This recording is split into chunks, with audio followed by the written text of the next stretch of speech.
Video like जरूर कर लीजिए और ऐसे वीडियो लगातार फ्री में पाने के लिए चैनल को तुरंत सब्सक्राइब कर लीजिए और बेल आइकन को जरूर टैप कर लीजिए ताकि आगे भी सारे वीडियो आपको मिलते रहे। यूट्यूब में फॉलो करते हैं तो प्लीज ये वाला फ्री टेलीग्राम चैनल जरूर ज्वाइन कर लीजिएगा। सारे नोटिफिकेशन सारे अपडेट यहीं पे आते हैं, ध्यान रखिए।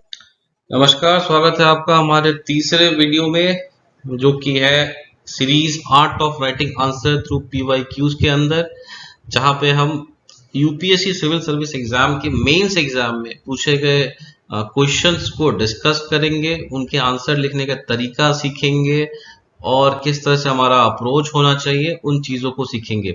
इस सीरीज के अंदर हमने पहले ही 2 वीडियो निकाल दिया है, जहां पे यूपीएससी सिविल सर्विस एग्जाम 2023 के मेंस के पेपर 1 और पेपर 2 को हमने डिस्कस किया था। इस वीडियो में हम पेपर 3 को डिस्कस करने वाले हैं।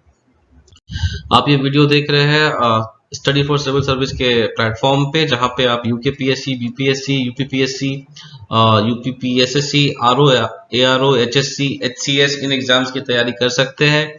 यहाँ पे आपको पूरा prelims, mains, optionals, answer writing, evaluation, test series हर सुविधा मिलेगी। और यूपीएससी के भी पेड मेंटरशिप प्रोग्राम को आप ज्वाइन कर सकते हैं स्टडी फॉर सिविल सर्विस के अंदर। स्टडी फॉर सिविल सर्विस का ऐप भी आ गया है, तो उसको भी आप डाउनलोड कर सकते हैं। वहां पे बहुत सारे फ्री मटेरियल अवेलेबल हैं, जैसे कि प्रीवियस क्वेश्चंस, उनके सॉल्यूशंस और करंट अफेयर मटेरियल्स वगैरह। तो प्लीज ऐप को डाउनलोड करें और अपने एग्जाम की तैयारी को और बेहतर बनाएं। चलिए आगे बढ़ते हैं। तो जो पहला क्वेश्चन है 2023 पेपर 3 में, वो है कि वो बोलता है faster economic growth requires increased share of the manufacturing sector in GDP, particularly of MSMEs. Comment on the present policies of the government in this regard.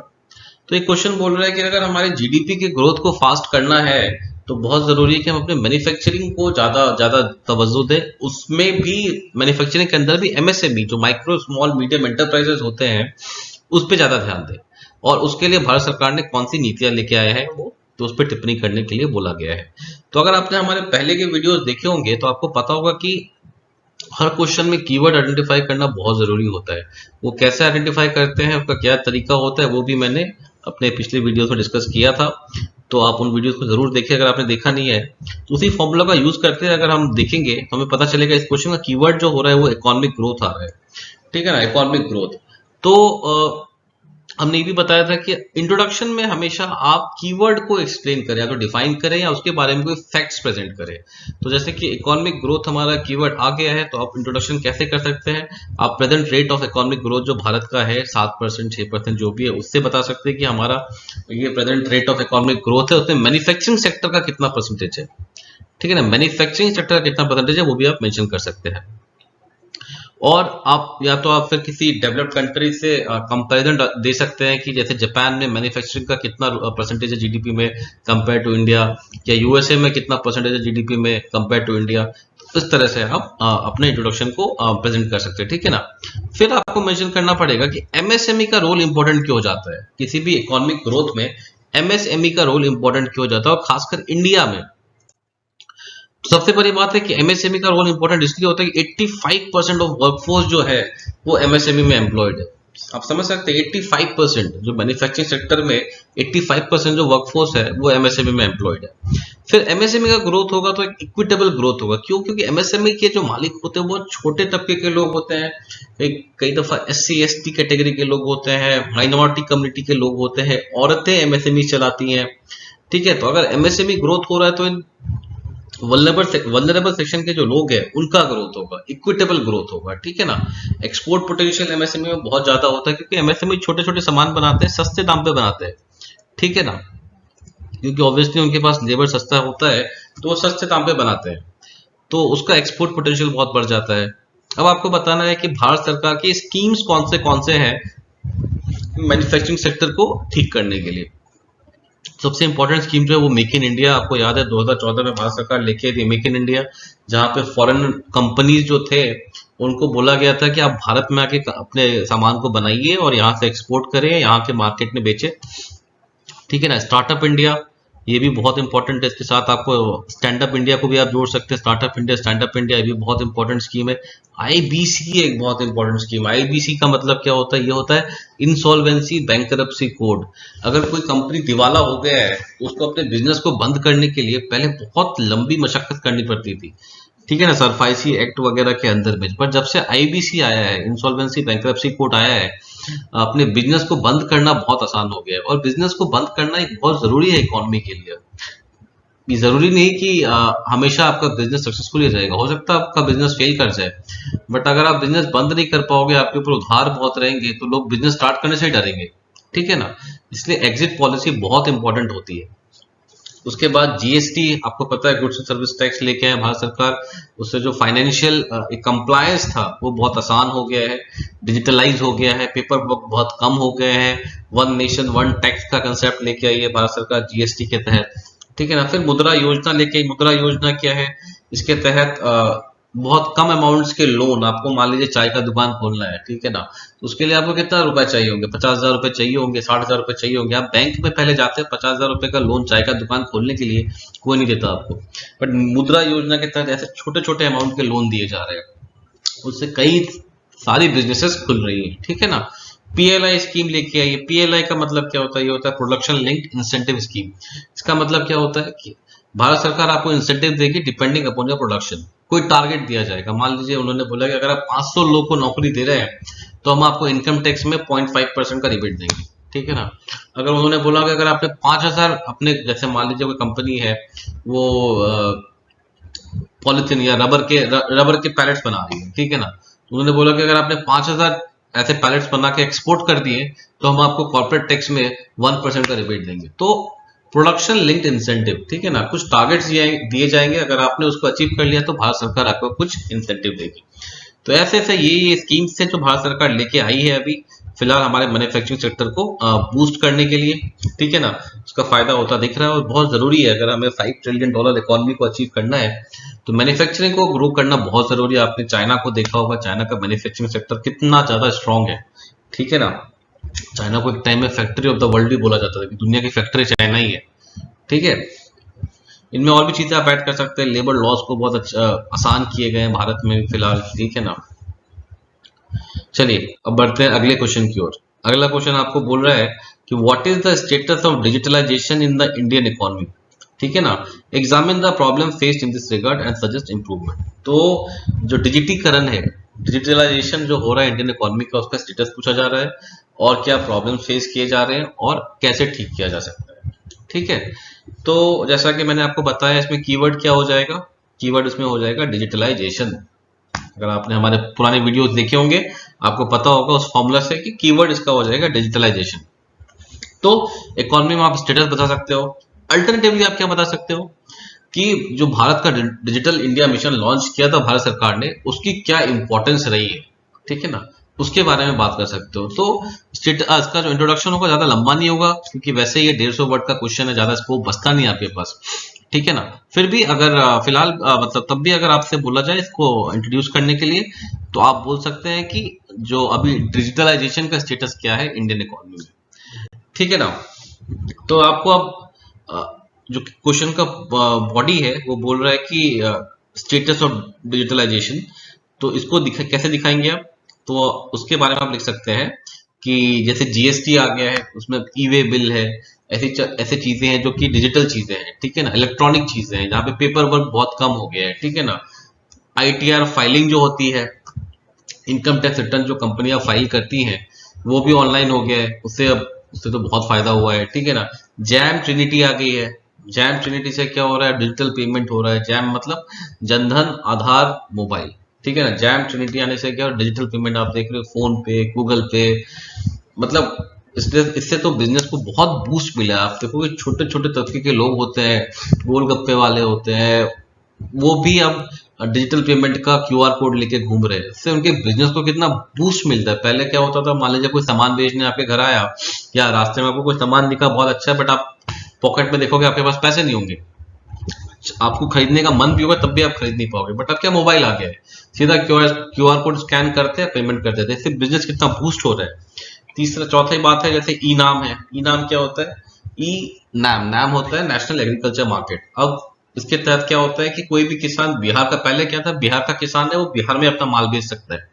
ठीक है ना, नाम आने के बाद क्या हो गया, बिहार का किसान है, उसने अपना माल गुजरात बेचना है तो वो कंप्यूटर के थ्रू अपना माल डिस्प्ले करेगा, वहां के किसी व्यापारी को पसंद आएगा, वो बोलेगा ठीक है भैया मैं खरीदता हूँ उसको, और ये अपना माल यहाँ से ट्रांसपोर्ट कर देंगे, वो भी इलेक्ट्रॉनिक हो गया। तो ये सारी चीजें हैं जो दिखाती है कि भारतीय अर्थव्यवस्था में डिजिटीकरण कितना ज्यादा हो रहा है, उसका फायदा भी मिल रहा है। अब हम बात करते हैं चैलेंजेस क्या है इसमें। तो इसका चैलेंजेस तो इन जनरल जो डिजिटलाइजेशन का चैलेंज होता है हम उसके बारे में बात करेंगे। पहला है कि लैक ऑफ इंफ्रास्ट्रक्चर है, मतलब हर किसी के पास कंप्यूटर नहीं है, किसी के पास मोबाइल फोन नहीं है, ठीक है ना, ये तो एक चैलेंज है। डिजिटल डिवाइड है एक, आप देखोगे ब्रॉडबैंड स्पीड जो है वो शहरों में बहुत ज्यादा है, शहरों में 5G आ गई है, जबकि गांवों में अभी भी 2G में लोग चल रहे हैं, ठीक है ना, ब्रॉडबैंड की सुविधा नहीं है। एक तो शहर और गांवों का डिवाइड है। दूसरा आप देखोगे दिल्ली, मुंबई, कोलकाता, इन सब जगह पे बहुत ज्यादा लोग इंटरनेट का इस्तेमाल कर रहे हैं, बट वही आप नॉर्थ ईस्ट चले जाओ या आप जो लेफ्ट विंग एक्सट्रीमिज्म एरियाज है या जम्मू कश्मीर चले जाओ, वहां पे अवेलेबिलिटी ऑफ डिजिटल इक्विपमेंट्स या इंटरनेट उतना अच्छा नहीं है, ठीक है ना। अगर आप उसके बाद भी अगर आपने मोबाइल फोन भी दे दिया, आपने ब्रॉडबैंड कनेक्शन भी दे दिया, आपने 5G कनेक्शन भी दे दिया, बट उसको यूज करना ही नहीं आता है, तो फिर क्या फायदा होगा, ठीक है ना। तो लैक ऑफ डिजिटल लिटरेसी भी है। प्राइवेसी इशू बहुत इंपॉर्टेंट है, लोगों को डर लगता है, ठीक है ना। लोगों को आपने देखा होगा जामताड़ा जैसे जो सीरीज आते हैं, लोगों को डर लगता है कि भैया हमने अगर मोबाइल का यूज करा, मोबाइल बैंकिंग करा, कहीं हमारा पैसा ना चला जाए, ठीक है ना। ये भी एक इशू है। आपने हाल में न्यूज सुना हुआ है, अराउंड 85 करोड़ लोगों का आधार डाटा कॉम्प्रोमाइज हो गया। तो इन सब चीजों से एक ट्रस्ट होता है वो भी कम होता है, ठीक है ना। तो उसके अगले पार्ट में हम आते हैं कि उसको कैसे ठीक किया जाए। तो बहुत जरूरी है कि जो ब्रॉडबैंड है वो लास्ट माइल तक पेनिट्रेट किया जाए। अरुणाचल के गांव हो, कश्मीर के गांव हो, लेफ्ट विंग एक्सट्रीमिज्म एरिया हो, हर जगह ब्रॉडबैंड को पहुंचाया जाए। उसके लिए भारत सरकार ने एक भारत नेट मिशन लॉन्च किया है, डिपार्टमेंट ऑफ टेलीकॉम ने, ठीक है ना। डिजिटल लिटरेसी के लिए बहुत कदम उठाने जरूरी है, और उसके लिए भारत सरकार ने डिजिटल साक्षरता अभियान लॉन्च किया है, ठीक है ना। प्राइवेसी लॉ, इसको स्ट्रेंथन करना बहुत जरूरी है कि कोई भी आपके डाटा के साथ खिलवाड़ ना करे। इसके लिए पुट्टू स्वामी जजमेंट जो है, पुट्टू स्वामी जजमेंट जो सुप्रीम कोर्ट का है, बहुत इंपॉर्टेंट हो जाता है। इस जजमेंट में सुप्रीम कोर्ट ने राइट टू प्राइवेसी को एक फंडामेंटल राइट घोषित किया था आर्टिकल 21 के अंदर। क्या किया था सुप्रीम कोर्ट ने? राइट टू प्राइवेसी को एक फंडामेंटल राइट लॉन्च बताया था आर्टिकल 21 के अंदर। डाटा प्रोटेक्शन बिल जो कि आते आते रह गया था, उसको भी बहुत जल्दी ले आना चाहिए, ठीक है ना, जिससे लोगों का जो ट्रस्ट है वो दोबारा बिल्ड हो सके। तो कंक्लूड कैसे कर सकते हैं आप? कंक्लूड करने के लिए लिख सकते हैं कि भारत को अगर $5 ट्रिलियन इकोनॉमी बननी है, अगर बनना है भारत को $5 ट्रिलियन इकोनॉमी, तो उसके लिए इकोनॉमी का जो डिजिटलाइजेशन है वो बहुत जरूरी है। बिना डिजिटल हुए आप ये $5 ट्रिलियन इकोनॉमी बनने का सपना नहीं देख सकते हैं। पेपर पेन के जरिए नहीं हो सकता, आपको डिजिटल बनना पड़ेगा। तो ये जो सजेशन दिए हैं उनको अपनाइए, जो चैलेंजेस हैं उनको हटाइए, तो आप एक $5 ट्रिलियन इकोनॉमी का सपना देख सकते हैं, ठीक है। चलिए बढ़ते हैं क्वेश्चन नंबर 3 की तरफ। How does E technology help farmers in production and marketing of agriculture produce? Explain it. मतलब कि मोबाइल इंटरनेट का फायदा किसानों को कैसे होता है, बेसिकली आपका क्वेश्चन यही है, ठीक है ना। जब पिछले क्वेश्चन में हमने ई नाम का बात किया था, ठीक है ना, इलेक्ट्रॉनिक नेशनल एग्रीकल्चर मार्केट, तो उसी संदर्भ में ये प्रश्न भी है। तो हमने देखा है कि यहाँ पे क्या हो जाएगा, हमारा कीवर्ड हो जाएगा इंडियन फार्मिंग इंडस्ट्री, जो है ये हमारा कीवर्ड हो गया। तो इंट्रोडक्शन में आप क्या बोल सकते हैं? You can mention about the contribution of farming sector in Indian and Indian employment sector. Indian GDP हो जाएगा ये। तो आपको पता है जीडीपी में अराउंड 17% जो है कंट्रीब्यूशन फार्मिंग सेक्टर का होता है, ठीक है ना। और एम्प्लॉयमेंट में अराउंड 55%, मतलब 55% ऑफ द वर्कफोर्स जो है भारत में वो कहीं ना कहीं खेती में इंगेज्ड है। तो ये बहुत ह्यूज नंबर होता है। अगर 55% लोग खेती कर रहे हैं तो एग्रीकल्चर सेक्टर का ग्रो करना तो बहुत जरूरी है, ठीक है ना, वरना क्या होगा। इसके बाद सीधा आप अपने क्वेश्चन के मेन बॉडी पे आ जाए कि ई टेक्नोलॉजी ने कैसे हेल्प करा है किसानों को। तो उसको हम कुछ चीजों में डिवाइड कर लेंगे। पहला है, जैसे क्वेश्चन ही यही था कि how does E technology help farmers in production and marketing. तो पहले हम प्रोडक्शन की बात करेंगे, ठीक है ना, प्रोडक्शन में कैसे। तो सबसे पहला पॉइंट आता है, वो आता है प्रेसिजन एग्रीकल्चर। प्रेसिजन एग्रीकल्चर क्या होता है, ठीक है ना, मतलब प्रेसाइज एग्रीकल्चर। प्रेसिजन जैसे नाम से आपको क्लियर हो रहा होगा, प्रेसाइज एग्रीकल्चर। अगर मान लीजिए किसी क्रॉप के ग्रोथ के लिए 5 mm पानी चाहिए, ठीक है ना, या 5 मिलीलीटर पानी चाहिए उस पर्टिकुलर क्रॉप को, तो उसमें 5 ml पानी ही जाएगा प्रेसिजन एग्रीकल्चर के अंदर का, ठीक है ना। उसमें ऐसा नहीं कि उसमें आपने 1 लीटर पानी डाल दिया उस क्रॉप को बर्बाद कर दिया, या 1 ml डाला उसको सुखा दिया, ऐसा नहीं। जितना चाहिए उतना ही, जितना पेस्टिसाइड चाहिए उतना पेस्टिसाइड ही जाएगा उसके अंदर, उसको हम बोलते हैं प्रेसिजन एग्रीकल्चर, ठीक है ना। उसके लिए हम जीपीएस, ड्रोन से आपने देखा होगा कि बहुत जगह पेस्टिसाइड वगैरह का छिड़काव हम ड्रोन से ही कर रहे हैं। उसके बाद आता है आपका सॉइल टेस्टिंग, ठीक है ना। सॉइल टेस्टिंग बहुत जरूरी है कि किसी मिट्टी में कितना फर्टिलाइजर जाना चाहिए, कितना पोटाशियम, कितना नाइट्रोजन, कितना फास्फोरस जाना चाहिए, ये जानना बहुत जरूरी है बिफोर अप्लाइंग फर्टिलाइजर्स, ठीक है ना। पानी कितना जरूरी है, उस मिट्टी में कौन सी क्रॉप निकलनी चाहिए, ये सब जानना, उन सब चीजों को जानने के लिए सॉइल का टेस्ट करना बहुत जरूरी है। तो ये भी ई टेक्नोलॉजी, आपके आर्टिफिशियल इंटेलिजेंस, इन सब के माध्यम से हो पा रहा है। अब डिजीज मॉनिटरिंग एप्स आ गए हैं, किसी क्या कहते हैं आपके खेत में आपके फसलों में कौन सी बीमारी आ गई है उसको मॉनिटर करने के लिए एप्स आ गए हैं, ठीक है ना। रिमोट सेंसिंग टेक्नोलॉजी से आप क्रॉप हेल्थ को मॉनिटर कर सकते हैं, सैटेलाइट्स का यूज करके। सैटेलाइट्स बता सकते हैं ऊपर से देख करके, इतने प्रेसाइज सैटेलाइट्स आ गए कि वो बता सकते हैं कि किसी खेत में किस तरह के डिजीज फैले हुए हैं क्रॉप्स के अंदर, ठीक है ना। किसानों को ऑनलाइन एजुकेशन दे सकते हैं कृषि के नए नए मेथड्स के बारे में, ये भी आपका ई टेक्नोलॉजी की वजह से ही पॉसिबल हो पाया है। बहुत सारे न्यूज चैनल्स आ गए हैं ऐसे, ठीक है ना, बहुत सारे न्यूज चैनल्स आ गए हैं, जैसे डीडी किसान वगैरह है, जिसपे किसानों के बारे में नई नई जानकारियां दी जाती है। सेंसर बेस्ड इरिगेशन सिस्टम, ये बहुत इंपॉर्टेंट, जैसे कि मैंने आपको पहले ही बताया, ये प्रेसिजन एग्रीकल्चर का ही पार्ट है। इसमें क्या होता है कि अगर किसी खेत में मान लीजिए 5 mm पानी होना चाहिए फॉर दैट पर्टिकुलर क्रॉप, तो 5 mm पानी आते हुए इरिगेशन सिस्टम बंद हो जाएगा, ठीक है ना, उससे अधिक पानी उसमें नहीं जाएगा, तो पानी की बर्बादी होती है, ठीक है ना, वो रुक जाएगी। और अत्यधिक पानी का यूज करने से आपको सॉइल सैलिनाइजेशन जैसे चीजों का भी सामना करना पड़ सकता है, तो वो उन सब चीजों से भी छुटकारा मिलेगा, ठीक है। उसके बाद आता है ई टेक्नोलॉजी का हेल्प किस चीज में, marketing of agriculture produce. Marketing मतलब बेचने में कैसे इस्तेमाल होता है, तो सप्लाई चेन मैनेजमेंट बहुत जरूरी है, ठीक है ना। फ्लीट मैनेजमेंट जो जिसको हम बोलते हैं कि अभी आपका ट्रक कहाँ पहुंचा है, हर जानकारी किसान को मिलती रहती है, ठीक है ना। प्राइस इंफॉर्मेशन, मंडी में अभी क्या प्राइस चल रहा है, मंडी में अभी क्या प्राइस चल रहा है कि किसी पर्टिकुलर, जैसे आज मान लीजिए उन्होंने आलू निकाला है, ठीक है ना, और आलू में आज मंडी में प्राइस चल रहा है मान लीजिए 9 रुपए किलो, तो आज वो नहीं जाएंगे बेचने, हो सकता है कल 10 रुपए किलो हो जाए, तो कल जाके बेचेंगे वो, ठीक है ना। ई नाम, जैसे मैंने आपको पिछले क्वेश्चन में बता दिया, एग्रीकल्चर, नेशनल एग्रीकल्चर मार्केट क्या होता है। ई सर्टिफिकेशन बहुत जरूरी है आपके प्रोड्यूस को उनका गुणवत्ता जांचने के लिए। अगर आपको एक्सपोर्ट करना है तो उसको सर्टिफाई करना बहुत जरूरी है, ठीक है ना। अब ई सर्टिफिकेशन होता है direct consumer engagement using social media, ठीक है। अब सोशल मीडिया के ऊपर ही किसान अपने प्रोड्यूस को बेच सकते हैं, देखो जी मैंने इतना उगाया है, ये क्वालिटी है, आपको खरीदना है तो आइए, और लोग कांटेक्ट करते हैं, सोशल मीडिया का इस्तेमाल भी किसान करने लग गए हैं।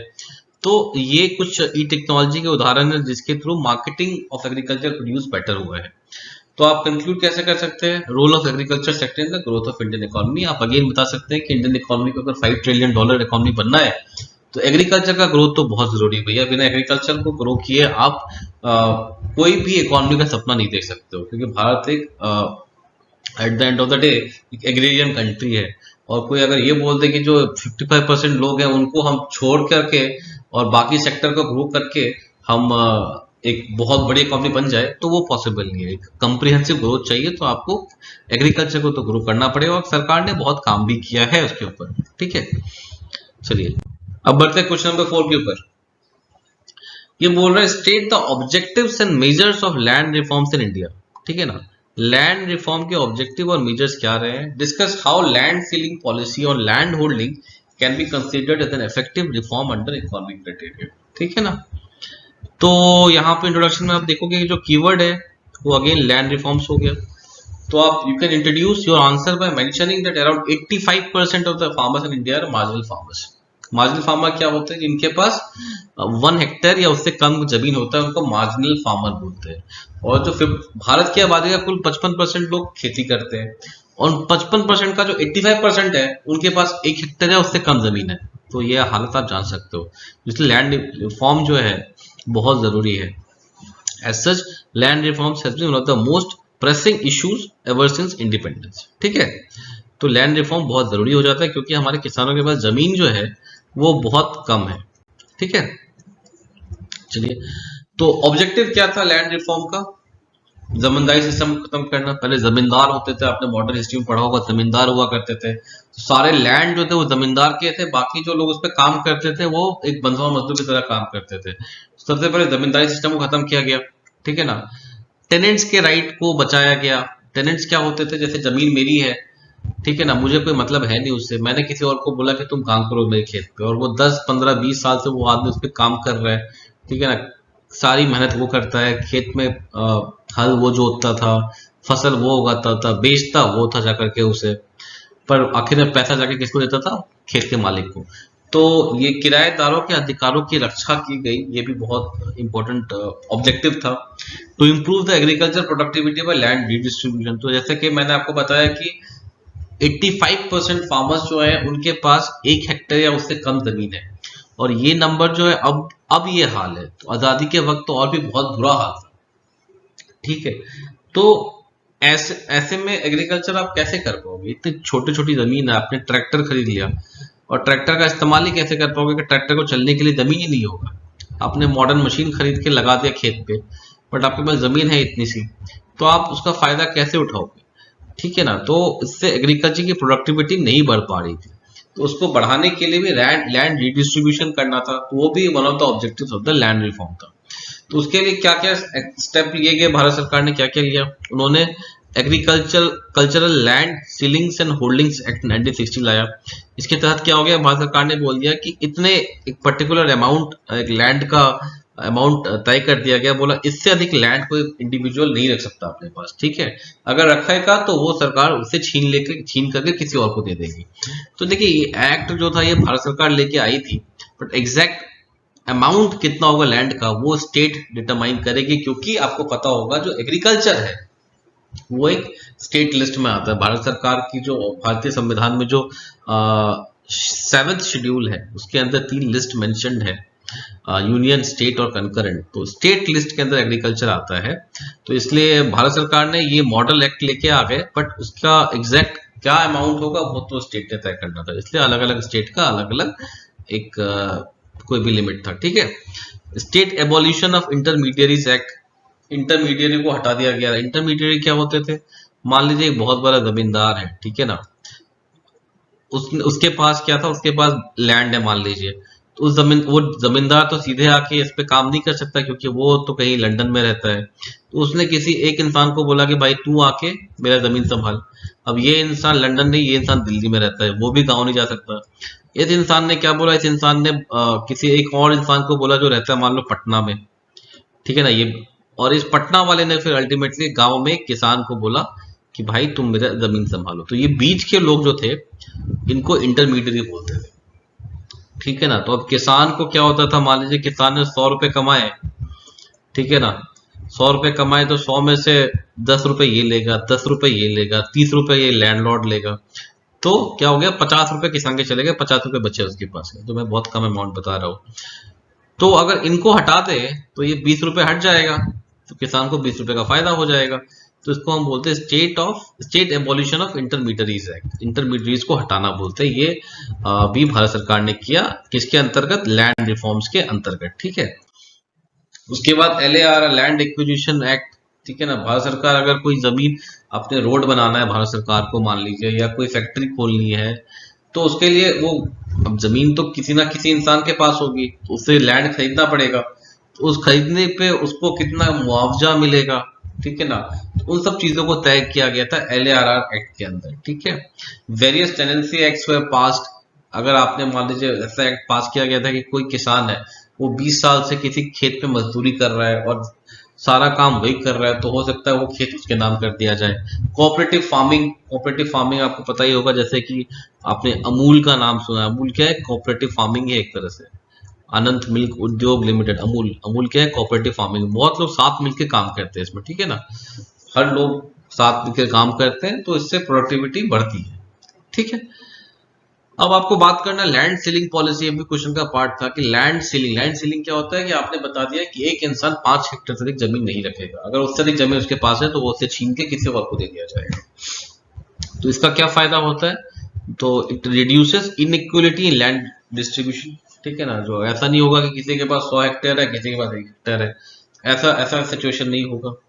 Optimal utilization of land, modernization of agriculture बहुत जरूरी है। मैंने बताया था कि ट्रैक्टर लाया है आपने, नई नई मशीनें लेके आए हैं आप, वाटर स्प्रिंकलर लगाना है आपको। अगर आपके पास बहुत कम जमीन है तो आप इन टेक्नोलॉजीज का इस्तेमाल नहीं कर सकते हैं। तो इन टेक्नोलॉजीज को यूज करने के लिए बहुत जरूरी है कि आप लैंड आपके पास अधिक से अधिक हो, ठीक है ना। और ऑब्वियस सी बात है, अगर एग्रीकल्चर ग्रो करेगा तो ये मोस्टली रूरल इकोनॉमी होता है, तो रूरल इकोनॉमी बूस्ट होगी, चौतरफा विकास होगा। इसलिए लैंड सीलिंग पॉलिसी जो है वो बहुत जरूरी है। तो कंक्लूजन में आप क्या लिख सकते हैं, you can mention that land reform is ongoing process, अभी तक खत्म नहीं हुआ है, अभी भी चल रहा है। लैंड रिफॉर्म जो है वो अभी भी चल रहा है। एंड अब हम सजेस्ट कर सकते हैं कि इसमें हम टेक्नोलॉजी का भी इस्तेमाल, जैसे कि ब्लॉकचेन टेक्नोलॉजी है तो उसका इस्तेमाल कर सकते हैं। ब्लॉकचेन का इस्तेमाल कर सकते हैं हम। लैंड रिकॉर्ड जो होता है कि ये लैंड किसके नाम पे है, वो लैंड किसके नाम पे है, तो वो अभी तक हमारा बही खाता में लिखा रहता है, ठीक है ना। तो उसका डिजिटलाइजेशन ब्लॉकचेन के थ्रू करके, तो ये भी एक बहुत उम्दा स्टेप होगा लैंड रिफॉर्म्स के फील्ड में, ठीक है। चलिए आगे बढ़ते हैं, क्वेश्चन नंबर 5 पे आते हैं। Introduce the concept of artificial intelligence, how does artificial intelligence help clinical diagnosis, do you perceive any threat to privacy of the individual in the use of AI in health care. देखिए बहुत सारे question है इसमें, paper 3 में यही होता है। Paper 3 बहुत लेंथी होता है क्योंकि और बहुत डाइवर्स भी होता है। अभी तक हमने देखा शुरुआत के 2 क्वेश्चन इकोनॉमी के थे, उसके बाद हम एग्रीकल्चर पे आ गए, सीधा साइंस एंड टेक्नोलॉजी पे आ गए, ठीक है। तो पेपर 3 में भी ये बहुत समस्या आती है कि आप एक इंसान के तौर पे सोचिए, आप अभी आप इकोनॉमी सोच रहे हो, आपके दिमाग में जीडीपी चल रहा होगा, जीएनपी चल रहा होगा, एम्प्लॉयमेंट रेट चल रहा होगा। अब क्योंकि आप दिमाग में प्रोसेस तो करते हो ना क्वेश्चन को, इन्फॉर्मेशन कलेक्ट तो करना चाहते हो ना, और अचानक आपको साइंस का क्वेश्चन पूछ दिया गया आर्टिफिशियल इंटेलिजेंस के बारे में, तो इसमें दिमाग की मशक्कत बहुत हो जाती है पेपर 3 में, ठीक है। चलिए बहरहाल कोई बात नहीं, आगे बढ़ते हैं। और आप जितना प्रैक्टिस अधिक से अधिक करेंगे आप उतना ज्यादा ही आप निपुण होते जाएंगे इन आंसरों को लिखने में, अपने दिमाग को चलाने में, हैंड स्पीड लाने में, हैंड ब्रेन कोऑर्डिनेशन जो चाहिए होता है उन सब चीजों में जितना अधिक प्रैक्टिस करेंगे उतना ज्यादा आप निपुण होते जाएंगे, ठीक है। चलिए क्वेश्चन पे आते हैं। तो इसका ऑब्वियस सा बात है, कीवर्ड जो हो जाएगा वो क्या हो जाएगा, आर्टिफिशियल इंटेलिजेंस। तो आप इसका आप अपने इंट्रोडक्शन में आर्टिफिशियल इंटेलिजेंस को डिफाइन कर सकते हैं। तो आर्टिफिशियल इंटेलिजेंस क्या होता है, it is a simulation of human intelligence into a computer machine so that it can think and act like a human, ठीक है ना। मतलब जो पहले कंप्यूटर होती थी उसको हम कमांड देते थे, ठीक है ना। बट आर्टिफिशियल इंटेलिजेंस क्या होता है कि आप उसको ह्यूमन के सोचने की ताकत दे दो, ठीक है ना। अब आप देखोगे कई दफा क्या होता है कि अब वैसे एयर कंडीशन आ गए हैं, जो एयर कंडीशनर्स आ गए, एसी आ गए हैं, जैसे अगर आपका रूम का टेम्परेचर 17 डिग्री से कम हो अपने आप बंद हो जाएगा। अब उसको ये किसने बताया, ठीक है ना, उसको वो किसने बताया। अगर आप कमरे के अंदर घुसे वो सेंस कर लेगा कि आप कमरे के अंदर घुस रहे हैं, वो एसी स्टार्ट हो जाएगा, ठीक है। तो इसको बोलते हैं आर्टिफिशियल इंटेलिजेंस। जब मशीन जो है वो इंसान की तरह सोचने लग जाए इसको हम बोलते हैं आर्टिफिशियल इंटेलिजेंस, ठीक है ना। तो अब ये कैसे क्लिनिकल डायग्नोसिस में हेल्प करता है। क्लिनिकल डायग्नोसिस क्या हो गया, मतलब in the field of medicine, medicine के फील्ड में एआई का क्या यूज होता है। सबसे पहली बात है predictive analysis, future prediction of diseases, ठीक है ना। इसमें क्या होता है कि मान लीजिए आपने अपना सारा डाटा दे दिया कि मैं देखो मेरा पिछले 10 साल से ये मेडिकल रिकॉर्ड रहा है, ये ब्लड प्रेशर ये रहा है, हेमोग्लोबिन ये रहा है। तो आर्टिफिशियल इंटेलिजेंस उसको प्रोसेस करके उसको एनालाइज करके ये बता सकता है कि आने वाले टाइम पे आपको क्या बीमारी हो सकती है, ठीक है ना। Assistance in medical imagining, x-ray, CT scan, ये सब जो करते थे पहले आप देखते थे ये सब नर्स कंपाउंडर ये लोग करते थे, बट नहीं, अब एआई की मदद से ये अपने आप हो सकता है। Personalize treatment by studying patients record, जो मैंने बताया आपको, ठीक है ना। रिमोट पेशेंट मॉनिटरिंग, दूर से जो टेली कंसल्टेशन वगैरह होता है उसमें भी एआई का बहुत अच्छा यूज हो सकता है, ठीक है। अब बात आती है प्राइवेसी पे इसका इम्प्लीकेशन क्या होगा। डाटा ब्रीच बहुत इंपॉर्टेंट है, जैसे कि आपको अभी हाल में पता चला कि अराउंड 85% लोगों का जो कोविड का डाटा था वो ब्रीच हो गया है, ठीक है ना, किसको कोविड हुआ है नहीं हुआ है, तो ये डाटा डाटा सिक्योरिटी का तो बहुत बड़ा एक वो रहता ही है। सर्वेलेंस कंसर्न्स, भारत सरकार आपके आपके आपके डिजीज को जो डाटा है आपको उसको हो सकता है कोई सरकारी तंत्र उस पर सर्वेलेंस लगा दे, ठीक है ना, वो भी आपका एक प्राइवेसी का इशू हो सकता है। इन्फॉर्म्ड कंसेंट, डाटा का मिसयूज हो सकता है आपका। आपने मान लीजिए डॉक्टर कोई आपका इलाज कर रहा है, ठीक है ना, कोई डॉक्टर को हॉस्पिटल है, उसके पास हजारों पेशेंट्स के डाटा अवेलेबल है, वो डाटा वो उठा के वो किसी मान लीजिए मार्केटिंग कंपनी को बेच दे या किसी फार्मास्यूटिकल कंपनी को बेच दे, ठीक है ना, तो उससे उनको फायदा हो सकता है, तो आपका, और बिना आपकी मर्जी के, ठीक है ना, बिना आपकी मर्जी के, तो ये भी एक बहुत इंपॉर्टेंट पहलू जाता है।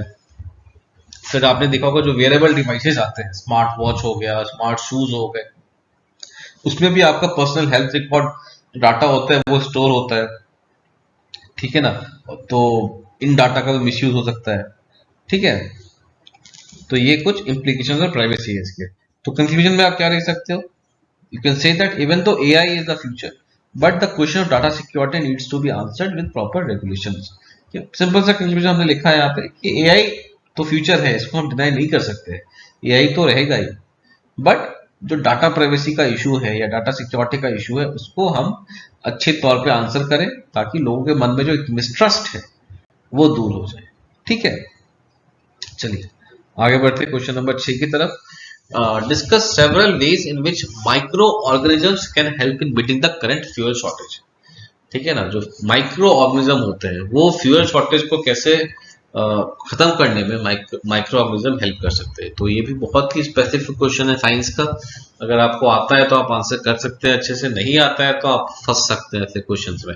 और एक आध क्वेश्चन ऐसे बीच में आते हैं जहां पे यस और नो का वो रहता है, या तो आपको आता है या तो आपको नहीं आता है, ठीक है। तो यहाँ पे अगर आप देखोगे कीवर्ड जो है वो हमारा बनता है फ्यूल शॉर्टेज, ठीक है ना, फ्यूल शॉर्टेज कीवर्ड बनता है हमारा।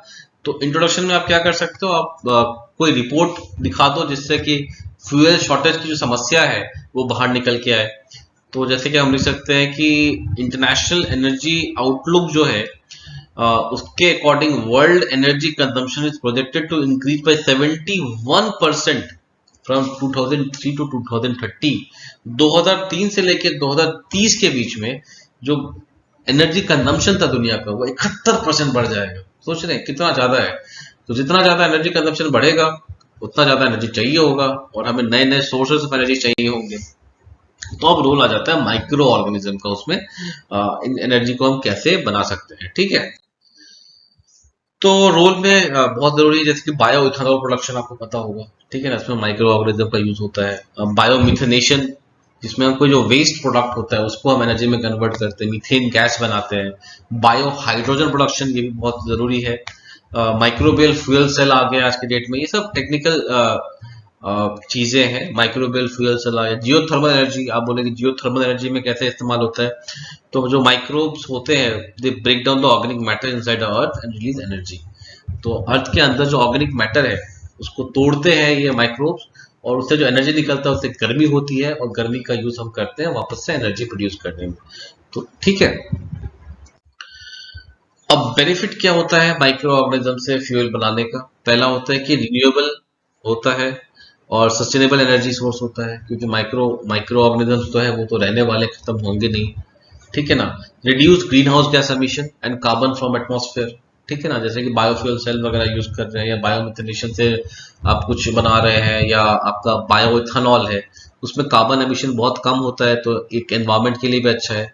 एनर्जी सिक्योरिटी एंड इंडिपेंडेंस, ये भी बहुत इंपॉर्टेंट है, क्योंकि अभी हम फॉसिल फ्यूल के लिए कुछ लिमिटेड कंट्रीज पे डिपेंडेंट है। हमारा जैसे इंडिया का पर्टिकुलर देखोगे आप, जो इम्पोर्ट बिल जो फ्यूल का है बहुत ज्यादा है।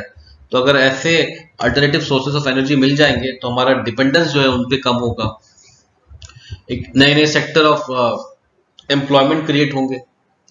अब बायोमिथेनेशन है या बायोइथेनॉल प्रोडक्शन है, ठीक है, या बायो हाइड्रोजन प्रोडक्शन है, बायोफ्यूल सेल है, तो उनको बनाने के लिए नई नई फैक्ट्रियां लगेंगी, उससे एम्प्लॉयमेंट जनरेशन होगा, ठीक है ना।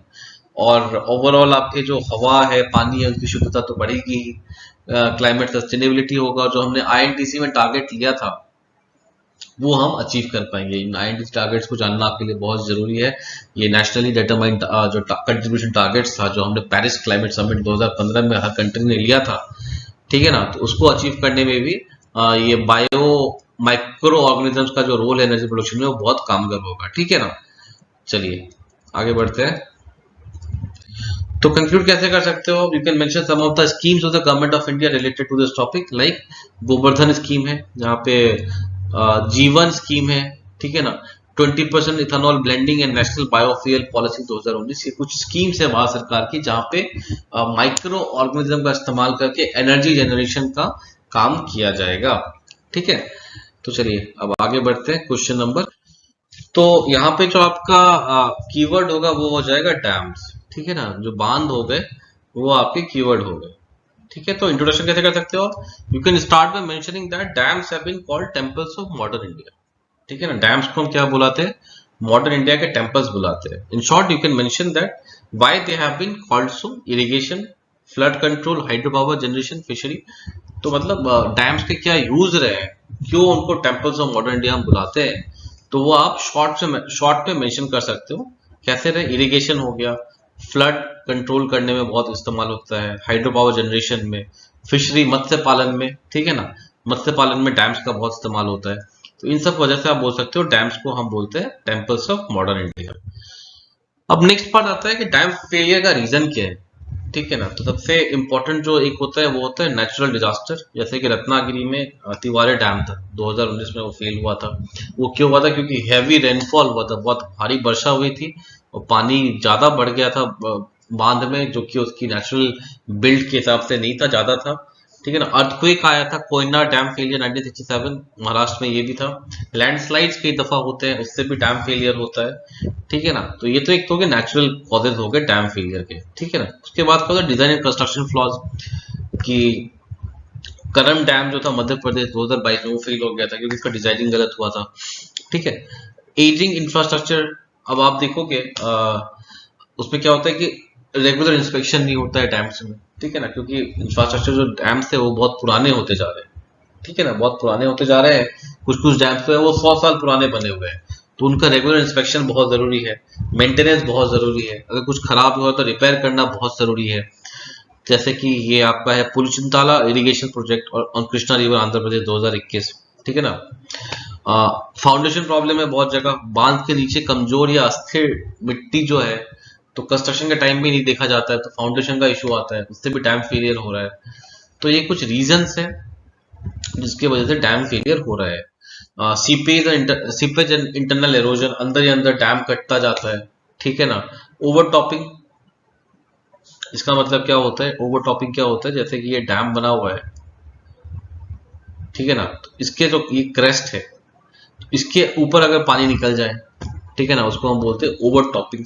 ऑपरेशनल फेलियर्स क्या होता है? Improper operation of the dam including inadequate release of water during periods of high inflow और failure to adjust for changing condition. ठीक है ना, जब ज्यादा पानी आ रहा है तो आपने, जैसे आपको पता होगा, जैसे ये डैम है इसमें गेट्स लगे रहते हैं ऐसे करके, ठीक है ना, और जब अधिक पानी आता है तो इन गेट्स को खोल दिया जाता है जिससे कि पानी बाहर निकल जाता है।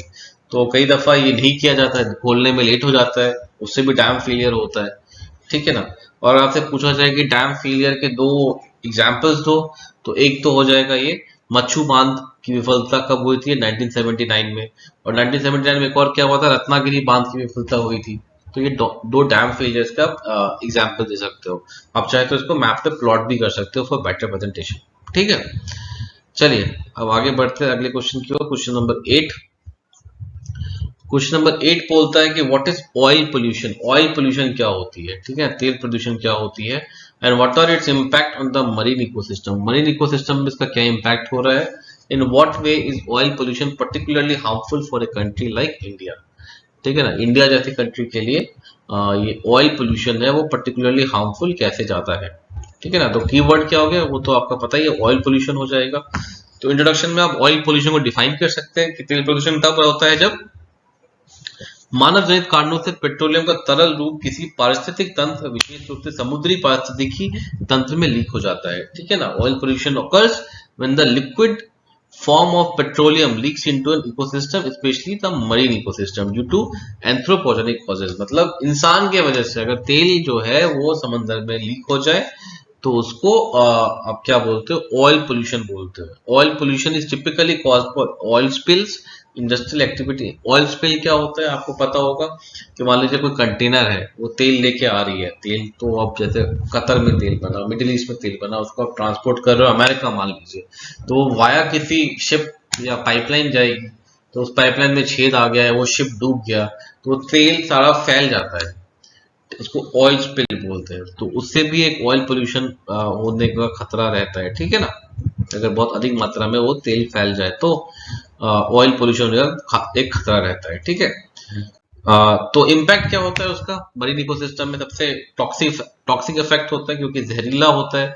जैसे कि आप देखोगे क्या होता है कि ये पानी है और तेल क्योंकि हल्का होता है तो पानी के ऊपर वो एक परत बना देता है ऐसे करके, ठीक है ना, ऐसा एक परत बना देता है। अब एक तो पानी के ऊपर परत बन गया और यहाँ पे जीव जंतु है, तो क्या होता है जो ऑक्सीजन जो मिलता है उनको वो कम हो जाता है, ठीक है ना। तो एक टॉक्सिक इफेक्ट होता है। डैमेज टू कोरल रीफ, जो कोरल रीफ होते हैं उनको डैमेज कर देता है ये पेट्रोलियम प्रोडक्ट्स वगैरह जो होते हैं, ठीक है ना। हैबिटेट डिस्ट्रक्शन लाइक मैनग्रोव्स, एस्चुअरीज, इन सब का डिस्ट्रक्शन होता है। Contaminated marine production, adverse effect on human health, ठीक है ना। अब क्या होता है कि उससे जहरीला प्रभाव फैलता है समंदर में और मछलियों में वो जहर जाता है। उन मछलियों को जब आप खाओगे, जो इंसान खाते हैं, तो उनके हेल्थ पे भी इफेक्ट पड़ता है। और इम्पैक्ट इंडिया पे मेन क्या है? पहला तो बायोडाइवर्सिटी, क्योंकि मैंने बताया मछली जो समुद्री जीव होते हैं उनको ये मार देता है, ये ऑयल स्पिल वगैरह जो होते हैं, तो इससे क्या होता है बायोडाइवर्सिटी खतरे में आ जाती है। फिशरी इंडस्ट्री, क्योंकि सारे मछली मरने लग जाएंगे तो जो फिशरी इंडस्ट्री है, जो हमारा मत्स्य उद्योग है, उस पर प्रभाव पड़ेगा। टूरिज्म इंडस्ट्री, क्योंकि हर चीज गंदा हो जाएगा। अब समंदर में चारों तरफ तेल तेल तेल है, मरे हुए जानवर हैं, मरे हुए मछलियां हैं किनारों पे, तो उससे क्या होता है हर जगह गंदगी फैल जाएगी, तो टूरिज्म इंडस्ट्री जो है उस पर बहुत इफेक्ट पड़ेगा। अगर tourism industry, fishery industry, industries पे इफेक्ट पड़ेगा तो लोगों के लाइवलीहुड पे इफेक्ट पड़ेगा, ठीक है ना। एयर एंड वाटर पोल्यूशन होगा इससे। तो कंक्लूजन में आप क्या लिख सकते हो? It is imperative for India to have robust preventive measures, emergency response plan, and stringent regulations to mitigate risk associated with oil spill। oil spill से related जो भी हमें measures लेना चाहिए, emergency response plans, कि मान लीजिए अगर हो गया, इतने मेजर लेने के बाद भी अगर कोई ऑयल स्पिल हो गया तो इमरजेंसी में हम कैसे रिस्पॉन्ड करेंगे। रेगुलेशंस बहुत स्ट्रिंजेंट होना चाहिए। रेगुलेशन मतलब कि जो जिस शिप में तेल आ रहा है वो शिप बहुत मजबूत होना चाहिए, ठीक है ना। अगर डूब भी जाए तो उससे ऑयल ना निकले बाहर, ऑयल शिप के अंदर ही मेंटेन रहे, तो ऐसे रेगुलेशंस भी होने चाहिए बहुत स्ट्रिंजेंट, ठीक है ना। चलिए आगे बढ़ते हैं। क्वेश्चन नंबर हम 9 की तरफ आते हैं। तो क्वेश्चन नंबर 9 कहता है winning of hearts and minds in terrorism affected areas is an essential step in restoring the trust of population. Discuss the measures adopted by government in India in respect as part of conflict resolution Jammu and Kashmir. तो जो ये question बोल रहा है कि जो terrorism affected area है वहां पे, चलिए एक तो आपने सैन्य बल स्थापित कर दिया है, बहुत जरूरी है, ठीक है ना। उसके अलावा लोगों के दिल जीतेंगे अगर आप, क्योंकि आपने बहुत दफा देखा सुना होगा पहले जम्मू एंड कश्मीर हो गया या नॉर्थ ईस्ट के एरियाज हो गया, वहां पे इन आतंकवादी संगठनों को वहां के लोकल लोगों का समर्थन भी कई दफा हासिल होता था। क्यों ऐसा क्यों होता था? क्योंकि वो लोग जो थे, लोकल लोग थे, वो सरकार से नाराज रहते थे। सरकार वहां पे जो बेसिक इंफ्रास्ट्रक्चर थी या बेसिक गवर्नमेंट फैसिलिटीज थी प्रोवाइड नहीं करा पा रही थी, तो लोग भी उनसे नाराज रहते थे, बोलते चलो उनसे नहीं मिला तो इनसे ही सही। तो अब ये जरूरी हो गया है कि आपने चलो उन आतंकवादियों को तो आपने सिक्योरिटी फोर्सेस ने खत्म कर दिया, ठीक है, बट वहां के लोगों का दिल जीतना भी बहुत जरूरी है, ठीक है, ट्रस्ट को वापस लाने के लिए। तो बोल रहे हैं कि ये इसके बारे में कमेंट करें। और भारत सरकार ने जम्मू एंड कश्मीर में ये हार्ट एंड माइंड को जीतने के लिए क्या स्टेप्स लिए हैं वो भी बता रहे, ठीक है ना। तो कीवर्ड यहाँ पे क्या हो गया? हार्ट्स एंड माइंड्स, ठीक है।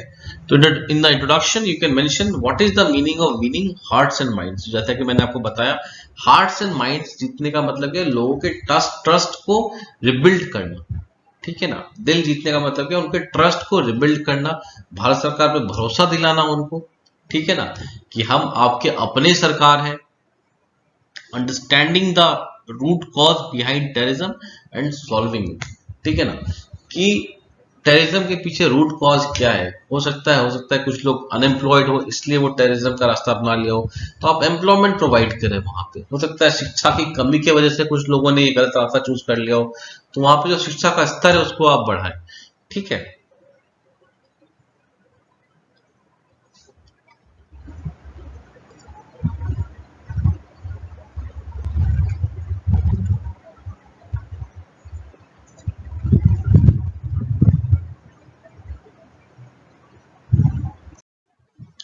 तो अगले पार्ट में आपको क्या मेंशन करना है कि कंसर्न्स जो लोग, जैसे कि मैंने आपको बताया कि हार्ट्स एंड माइंड्स जीतने के लिए बहुत जरूरी है कि आप उनके प्रॉब्लम्स को आइडेंटिफाई करें, फिर उसको सॉल्व करें।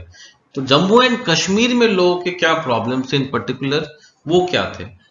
पहला है कि there has been a historical deprivation, continuing militancy, आतंकवादी गतिविधियां जो थी वहां पे वो बहुत दिन से चली आ रही। अफ्स्पा जो एएफएसपी है, arm force special power act है, जिसके तहत जो सैन्य बल के लोग हैं उनको बहुत स्पेशल पावर्स दिए गए कि आप किसी भी घर में घुस सकते हैं, किसी को भी अरेस्ट कर सकते हैं। उनसे भी वहां के लोगों के मन में एक बहुत रोष है। इकोनॉमी डेवलपमेंट नहीं हो रहा था वहां पे, अब होना स्टार्ट हो गया है, बट बहुत दिनों से वहां पे आजादी के बाद से इकोनॉमी डेवलपमेंट नहीं होता, कोई इंडस्ट्री नहीं थी, पॉलिटिकल एलियनेशन हो गया था। आपको पता होगा 1989 में वहां पे इलेक्शंस को लेकर के बहुत सारी खबरें आती कि बहुत धांधली हुई थी, तो उसके बाद से एक पॉलिटिकल एलियनेशन, अलगाव हो गया था उनका, राजनीतिक अलगाव एक तरह से हो गया था। फिर आपको लिखना है कि इन संदर्भ में भारत सरकार ने क्या स्टेप्स लिए हैं। भारत सरकार ने उनके दिलों को जीतने के लिए, इन समस्याओं को दूर करने के लिए, कि भारत सरकार ने क्या स्टेप्स लिए हैं। तो सबसे पहले कि आपको पता हो, सबसे बड़ा न्यूज जो था वो था कि हमने आर्टिकल 370 जो था उसको हटा दिया है।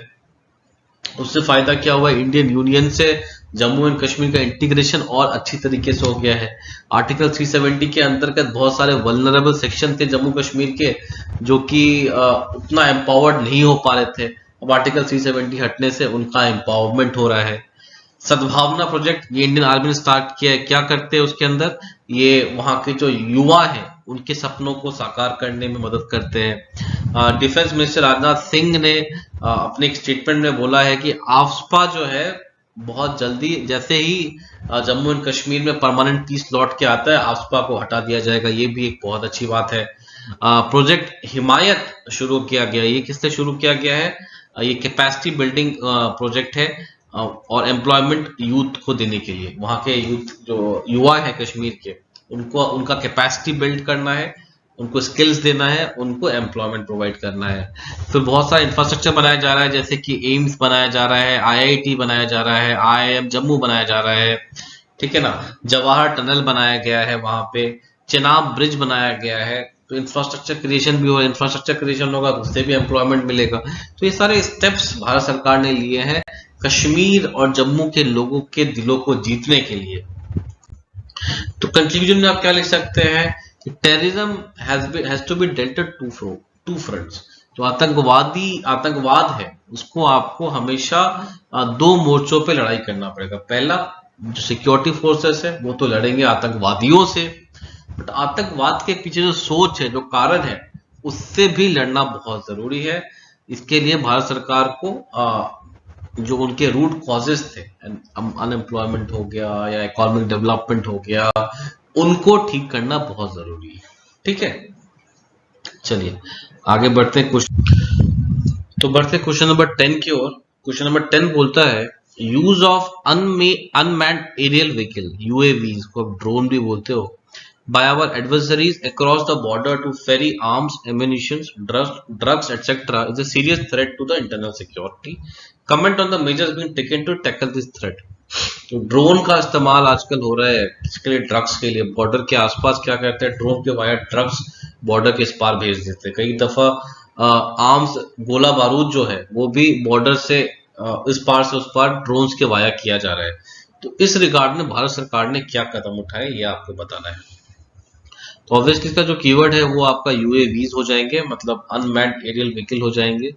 तो आप to start your introduction you can either define UAVs or you can quote in recent instance where UAVs were used for criminal purposes.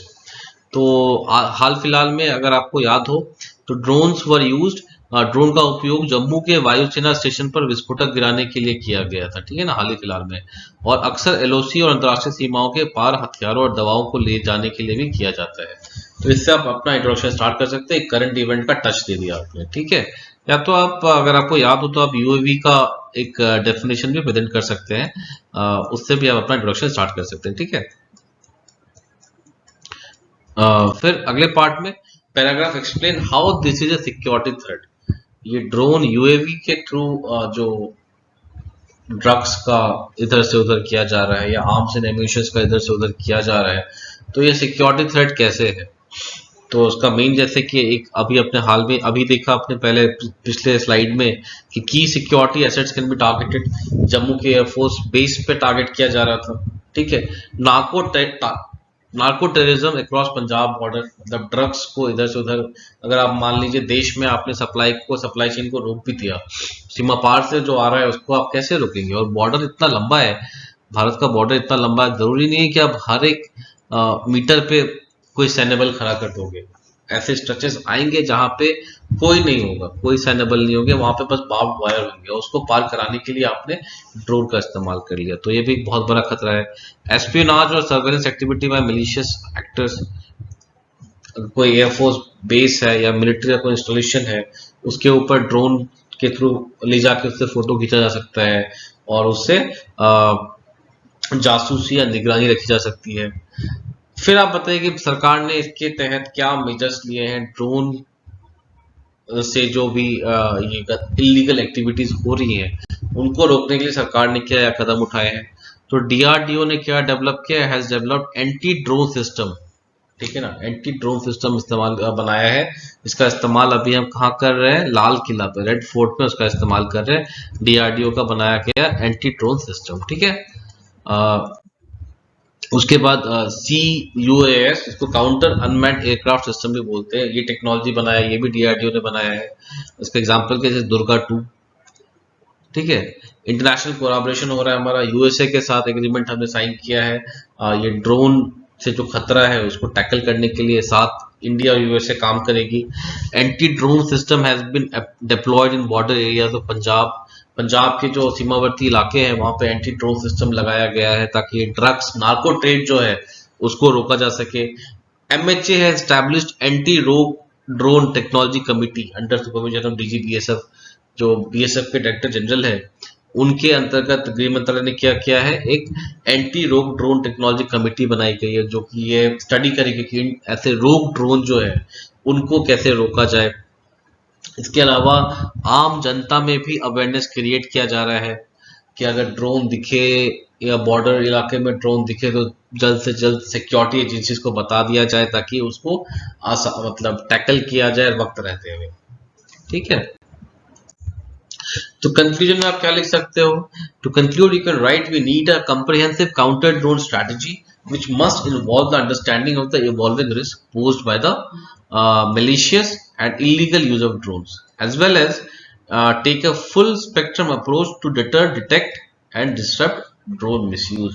तो ये कुछ deter, detect and disturb 3D, एक 3D अप्रोच आप अगेंस्ट द ड्रोन यूज कर सकते हो। 3D क्या क्या हो जाएगा, deter, detect and disturb drone misuse, ठीक है। चलिए आगे बढ़ते हैं, क्वेश्चन नंबर 11 पे आते हैं। तो ये अब 250 वर्ड्स क्वेश्चन स्टार्ट हो गए आपके। तो क्वेश्चन नंबर 11 क्या है, most of the unemployment in India is structural in nature, structural in nature है। Examine the methodology adopted to compute unemployment in the country and suggest improvement.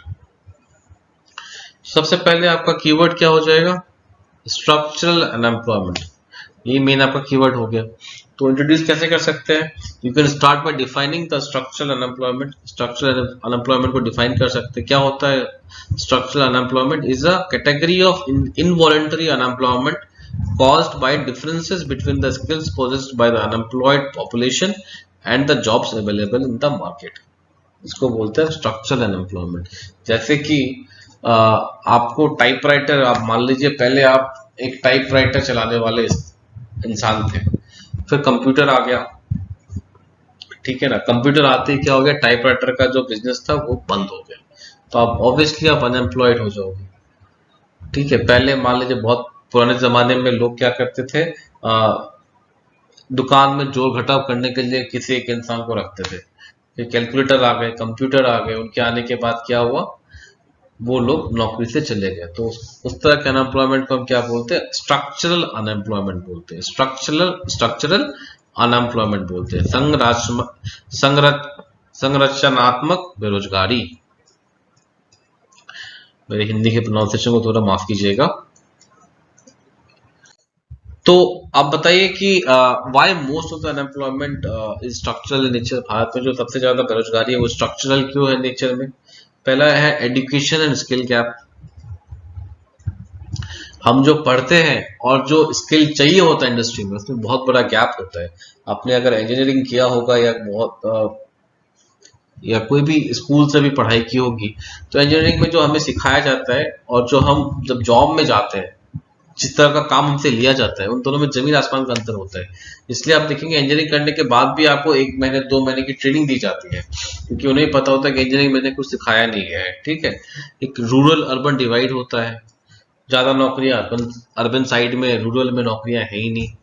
Population growth इतना ज्यादा हो रहा है कि आप कैसे 140 करोड़ लोग हैं इस देश में। 140 में कुछ नहीं तो कम से कम 30 करोड़ 40 करोड़ लोग तो ऐसे होंगे जिनको नौकरी करनी पड़ेगी, और 30 करोड़ 40 करोड़ नौकरियां ईजाद करना एक बहुत मुश्किल काम है।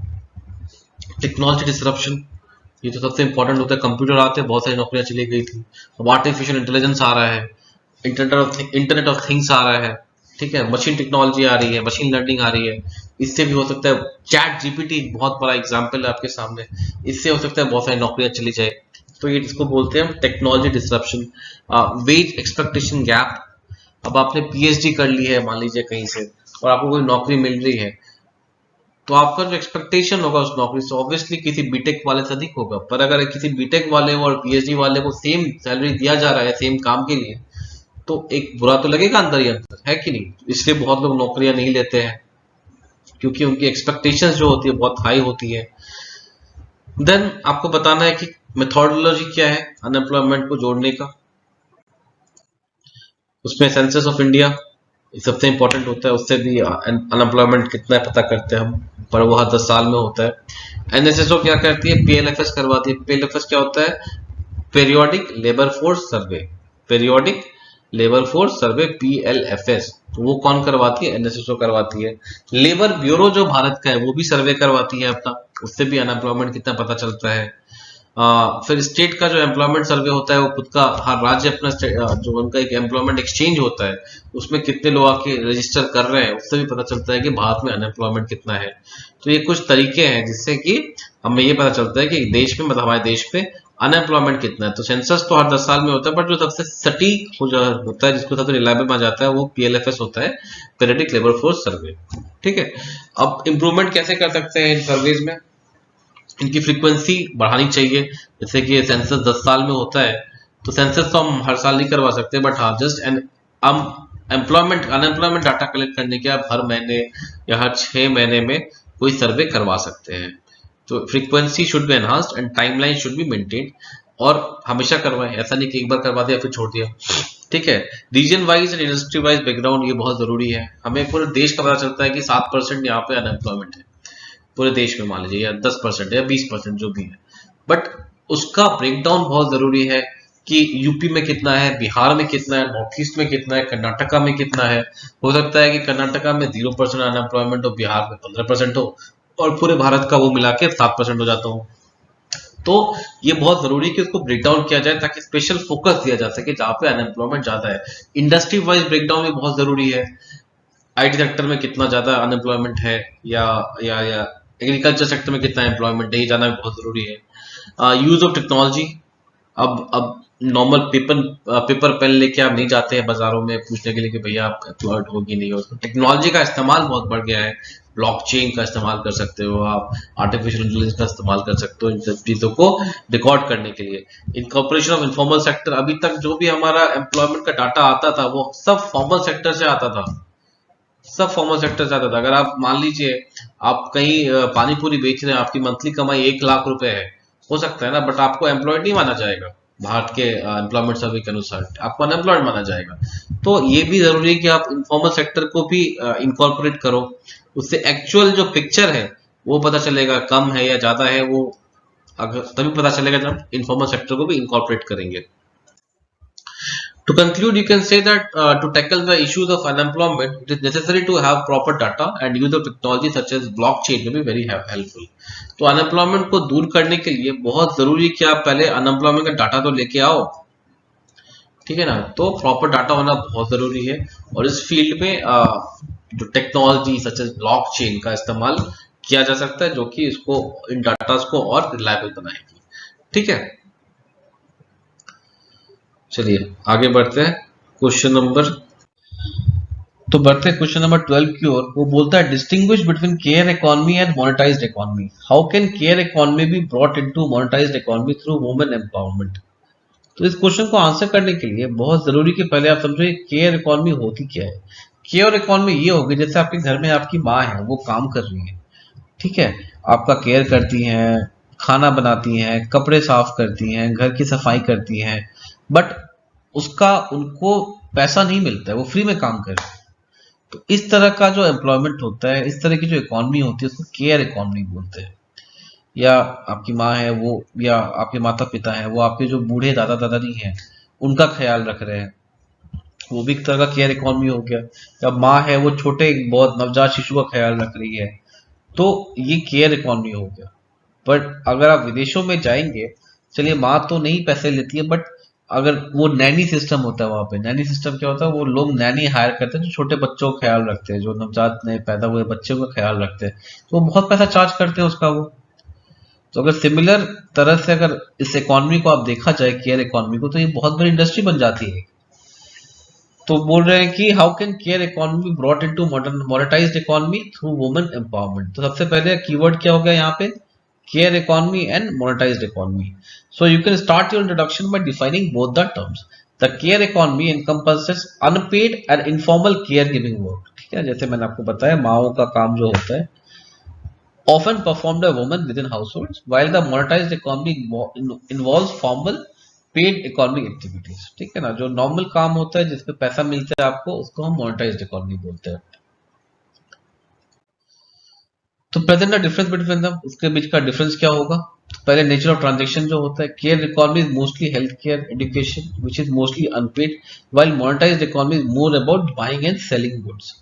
केयर इकोनॉमी के अंदर क्या आता है, हेल्थ केयर हो गया, एजुकेशन, माँ जो है अपने बच्चे को पढ़ाती है घर में, तो पैसा चार्ज करती नहीं करती ना, तो इस तरह हो गया। बट जबकि जो मोनेटाइज्ड इकोनॉमी होता है उसमें ये सब नहीं होता, उसमें ज्यादा खरीद बिक्री का ज्यादा वो रहता है कि कोई सामान खरीदा, किसी ने बेचा, तो वो मोनेटाइज्ड इकोनॉमी के अंदर आता है। वैल्यू मेजरमेंट बहुत जरूरी है। वैल्यू मेजरमेंट क्या होता है, care economy is measured in terms of quality it provides, while monetized economy is measured in terms of profit. तो एक मतलब एक जो केयर इकोनॉमी है वो कितनी एफिशिएंट है, वो कैसे पता करोगे आप, वो कैसे पता करते हैं। एक माँ ने एक बच्चे को पढ़ाया, वो बच्चा स्कूल में कैसे स्कोर कर रहा है नंबर, उससे पता चलता है कि केयर इकोनॉमी, जो माँ की जो केयर इकोनॉमी है वो कितनी स्ट्रांग है। वाइल मोनेटाइज्ड इकोनॉमी में क्या, प्रॉफिट, आपने सामान बेचा, किसी सामान खरीदा, आपको कितना प्रॉफिट मिला, ठीक है। लेबर, केयर इकोनॉमी में मोस्टली इनफॉर्मल लेबर होते हैं, ठीक है ना, वाइल मोनेटाइज्ड इकोनॉमी में मोस्टली फॉर्मल लेबर होते हैं। जीडीपी कंट्रीब्यूशन, तो केयर इकोनॉमी का कोई कंट्रीब्यूशन नहीं होता जीडीपी में, क्योंकि इसके बदले पैसे तो मिलते नहीं है, ठीक है। अब हम आ जाते हैं क्वेश्चन के आखिरी पार्ट पे, वो क्या बोलता है, वुमेन एम्पावरमेंट के थ्रू कैसे केयर इकोनॉमी को मोनेटाइज्ड इकोनॉमी में कन्वर्ट कर सकते हैं, ठीक है। तो उसमें आप क्या कर सकते, स्किल डेवलपमेंट, स्किल डेवलपमेंट, तो जो घर में माएँ होती हैं, हाउस वाइफ्स होती हैं, उनका स्किल को डेवलप करो, ठीक है ना, जिससे उनकी जो केयर की जो इकोनॉमी है उसको मोनेटाइज किया जा सके, उसके बदले वो कुछ पैसे कमा सके। Income generation through self help groups, ये बहुत जरूरी है। एसएचजीस, इसमें मोस्टली जो मेंबर्स होते हैं वो औरतें होती हैं, तो इनके थ्रू इनकम जनरेट कर सकते हैं। एंटरप्रेन्योरशिप अपॉर्चुनिटीज औरतों को प्रोवाइड किया जा सकता है। Flexible work arrangement like work from home, जो औरत है वो कई दफा क्या होता है कि मतलब हाउसवाइफ्स होती हैं या वर्किंग वुमेन भी होती है, एक बार उनका मान लीजिए कोई बच्चा हो गया तो उसके बाद वो दोबारा काम पे नहीं जा सकती क्योंकि उनको बच्चे का ख्याल रखना पड़ता है। तो अगर उनको औरतों को एम्पावर करना है तो आप क्या कर सकते हो, फ्लेक्सिबल वर्क अरेंजमेंट कर दो, जैसे कि वर्क फ्रॉम होम कर लो आप जी, ठीक है ना। सपोर्टिंग गवर्नमेंट पॉलिसीज, जैसे कि आपका मेटर्निटी लीव, आपको पता होगा भारत सरकार मेटर्निटी लीव दिलवाती है। कहीं भी आप काम कर रहे हो, प्राइवेट कंपनी में काम कर रहे हो, अगर आप प्रेग्नेंट हो तो आपको अराउंड मुझे एग्जैक्ट नंबर तो याद नहीं है, 26 वीक्स का आपको लीव मिलता है, ठीक है, 6 महीने के अराउंड लीव मिलता है आपको, पेड लीव होता है वो। तो गवर्नमेंट पॉलिसीज भी बहुत सपोर्टिव होनी चाहिए, ठीक है। तो कंक्लूड कैसे कर सकते हो आप? To conclude you can write how monetizing care economy will not only boost economic development but will also prove to be a game changer with respect to women empowerment, ठीक है ना। अगर आप केयर इकोनॉमी को monetise कर देंगे तो उससे ना केवल बस आपका इकोनॉमिक डेवलपमेंट होगा बट औरतों का एम्पावरमेंट के फील्ड में भी ये गेम चेंजर साबित होने वाला है, ठीक है। चलिए बढ़ते क्वेश्चन नंबर 13 की ओर। Explain the change in cropping pattern in present India in the context of change in consumption pattern and marketing condition. Cropping pattern क्या होता है कि आपने कहाँ पे कौन सा फसल लगाया है। पंजाब में आपने राइस लगाया है, आपने बिहार में गेहूं लगाया है, जहां भी, उस पैटर्न को हम क्रॉपिंग पैटर्न बोलते हैं। तो ये क्वेश्चन बोल रहा है कि क्रॉपिंग पैटर्न में बदलाव आया है। किसके बाद बदलाव आया है? कि लोग के खाना खाने का तरीका बदल गया है, ठीक है। पहले अगर हम दाल चावल खाते थे तो अब पिज्जा बर्गर खाते हैं। तो कंजम्पशन पैटर्न की वजह से क्रॉपिंग पैटर्न में बदलाव आया है, ठीक है। और मार्केटिंग कंडीशन, जो प्रोडक्ट आप ग्रो कर रहे हो उसका डिमांड क्या है मार्केट में, उसकी वजह से भी बदलाव आया है आपका किसमें, क्रॉपिंग पैटर्न में। तो कीवर्ड क्या हो गया इसमें? कीवर्ड हो जाएगा आपका क्रॉपिंग पैटर्न खुद। तो you can present a comparison that how earlier cropping pattern was dictated by the weather pattern, soil condition, etc. However, in recent times, change in cropping pattern can be seen due to changes in consumption pattern, marketing condition. ठीक है। तो आप कैसे कर सकते हो इसको represent कर सकते हो? आप बोल सकते हो कि पहले जो क्रॉपिंग पैटर्न था वो किससे, मतलब कहाँ पे कौन सा फसल उगाना है, वो किस चीज से डिक्टेट होता था? वो होता था डिक्टेट आपके सॉइल कैसा है, वहां पे वर्षा कितनी होती है, इन चीजों के वजह से, उन चीजों पे डिपेंड करके वहां पे क्रॉपिंग पैटर्न डिटरमाइन होता था। पर अब क्या हो गया है? अब किसान ये देखता है कि मेरे प्रोड्यूस का कितना पैसा मुझे मिलेगा, लोगों में डिमांड कितनी इस चीजों की, ठीक है। तो इन चीजों पे अब क्रॉपिंग पैटर्न डिपेंड करने लग गया है। तो अब हम इसको वन बाय वन अलग अलग एड्रेस करेंगे। पहला आता है आपका कंजम्पशन पैटर्न। तो अब क्या हो गया, लोग हाई न्यूट्रिशियस क्रॉप्स की तरफ जाने शिफ्ट कर रहे हैं धीरे धीरे। हाई न्यूट्रिशियस क्रॉप्स में क्या आता है आपका ज्वार, बाजरा, रागी, इसकी तरफ लोग शिफ्ट कर रहे हैं। Rise in processed food consumption, health consciousness हो गया है लोगों के बीच में। हेल्थ कॉन्शियसनेस हो गया है तो उससे क्या हो रहा है, अगेन ये सब जो न्यूट्रिशियस क्रॉप है उसका इस्तेमाल ज्यादा बढ़ गया है, ठीक है। चावल लोग कम खाते हैं आज के डेट में। एनवायरमेंटल कॉन्शियसनेस हो गया है। एनवायरमेंटल कॉन्शियसनेस से क्या हो गया है आपका, उससे आपका कि ऑर्गेनिक फूड जो है उसका पैदावार बढ़ रहा है क्योंकि वो एनवायरमेंट के लिए अच्छा होता है ऑर्गेनिक फूड। तो लोगों में एनवायरमेंटल कॉन्शियसनेस हो रही है तो किसान भी अब ऑर्गेनिक फूड की तरफ ध्यान दे रहे हैं। ई कॉमर्स से क्या हो गया है, अब जो एक्सोटिक फूड्स है, जैसे कि आपने सुना होगा ब्लैक राइस मिलता है, रेड राइस मिलता है, इन सब का डिमांड भी अब मार्केट में क्रिएट हो रहा है, ठीक है। इन सब के डिमांड से क्या हो रहा है, ई कॉमर्स के थ्रू डिमांड क्रिएट हो रहा है, तो किसान इसको भी अब उगाने की सोच रहे हैं, ठीक है।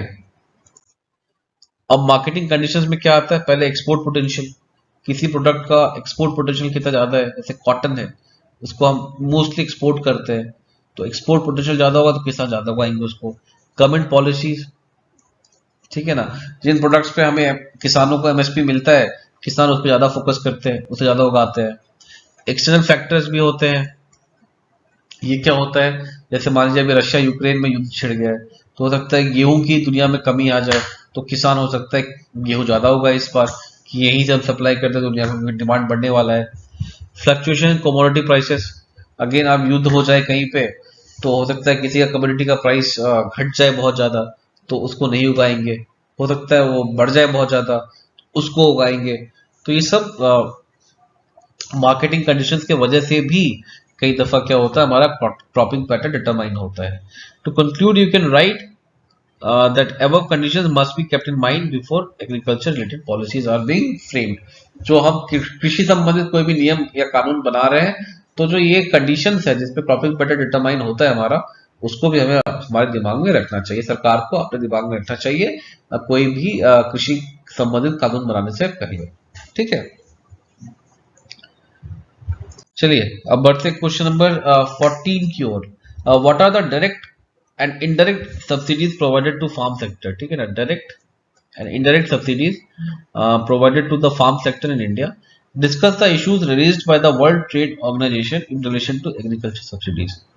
WTO ने भारत में जो सब्सिडीज मिलती है उसके रिलेटेड कौन से इश्यूज वो रेज किए हैं वो बताना है। तो पहला पार्ट तो आपका हो गया डायरेक्ट एंड इनडायरेक्ट सब्सिडी बताना है। तो इसमें कीवर्ड क्या होगा, कीवर्ड इसमें हो जाएगा फार्म सेक्टर इन इंडिया। ठीक है, तो इंट्रोड्यूस कैसे कर सकते हो आप, you can mention the size of farm sector in India in terms of either GDP contribution or the percentage of labour equivalence. तो आप बोल सकते हो कि इंडिया में फार्म सेक्टर जो है 17% ऑफ द जीडीपी कंट्रीब्यूशन देता है। ठीक है, उससे आपको पता चल जाएगा कि उसको आप फिर सब्सिडी से लिंक कर सकते हो। या 55% of the workforce in India is employed in the agriculture sector. ठीक है, इससे आपको इंपॉर्टेंस पता चल रहा है फार्म सेक्टर एग्रीकल्चर सेक्टर का इंडिया में। ठीक है, अब आते हैं हम डायरेक्ट सब्सिडीज पे आते हैं। सबसे पहले डायरेक्ट सब्सिडी पे आते हैं। डायरेक्ट सब्सिडी में क्या आता है, इनपुट सब्सिडी होता है, जैसे कि आप फर्टिलाइजर कर दो, सरकार उसको सस्ते दाम पे देती है, सीड्स सस्ते दाम पे मिलती है, तो ये डायरेक्ट सब्सिडी हो गया। मिनिमम सपोर्ट प्राइस, आपने कोई सामान आपने कोई फसल उगाई, सरकार उसको सीधा आपसे खरीदती है, चाहे मार्केट प्राइस बहुत कम भी क्यों ना हो, बट जो सरकार ने प्राइस पहले बोल दिया MSP उस पर ही आपसे खरीदेगी। Direct income support to farmers, 6,000 रुपए मिलता है किसानों को पर ईयर। ठीक है ना, तो ये भी एक तरह से सब्सिडी हो गई।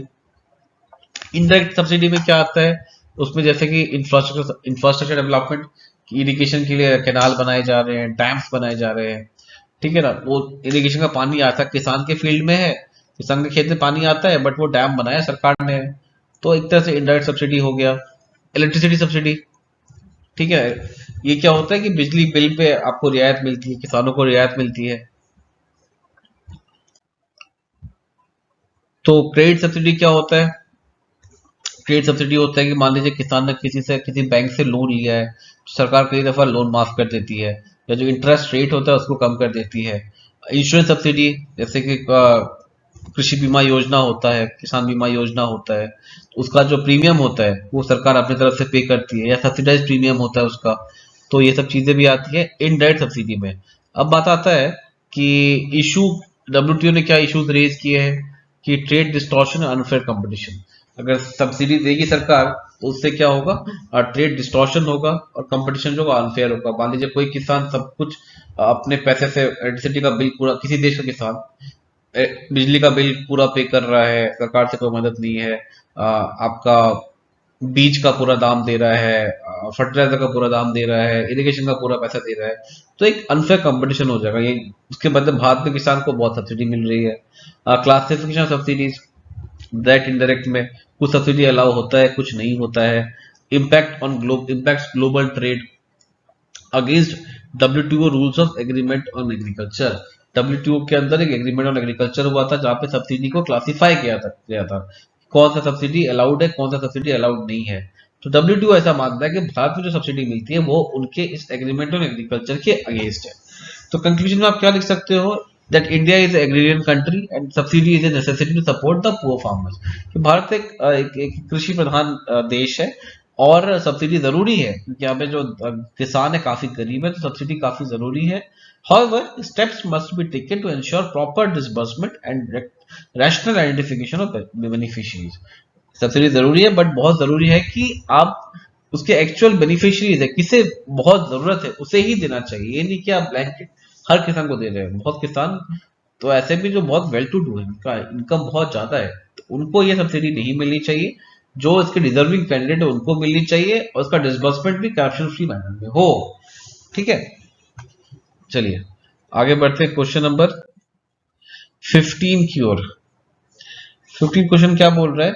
The adoption of electric vehicles is rapidly growing worldwide. How do electric vehicles contribute to reducing carbon emissions, and what are the key benefits they offer compared to traditional combustion engine vehicles? तो ये question आपका है electric vehicle के ऊपर। तो keyword क्या हो जाएगा इसका? इलेक्ट्रिक व्हीकल ये हो जाएगा। तो आप इलेक्ट्रिक व्हीकल को डिफाइन तो करना मुश्किल होगा, तो आप अपना इंट्रोडक्शन किससे स्टार्ट कर सकते हो? Any scheme of government of India with respect to electric vehicle like FAME scheme and explain that it has put electric vehicle at the center stage of fight against climate change। ठीक है ना, कि electric vehicle का इस्तेमाल जो है वो जो क्लाइमेट चेंज के अगेंस्ट जो फाइट चल रही है उसमें इलेक्ट्रिक व्हीकल का रोल जो है बहुत इंपॉर्टेंट है। क्योंकि आप देखोगे ट्रांसपोर्टेशन सेक्टर जो है वो मेजर कंट्रीब्यूटर होती है पोल्यूशन की।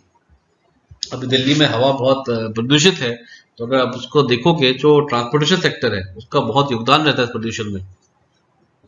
तो इलेक्ट्रिक व्हीकल आने के बाद इन प्रदूषण में कमी तो आना जरूरी है। तो इस तरह से आप अपना इंट्रोडक्शन स्टार्ट कर सकते हैं।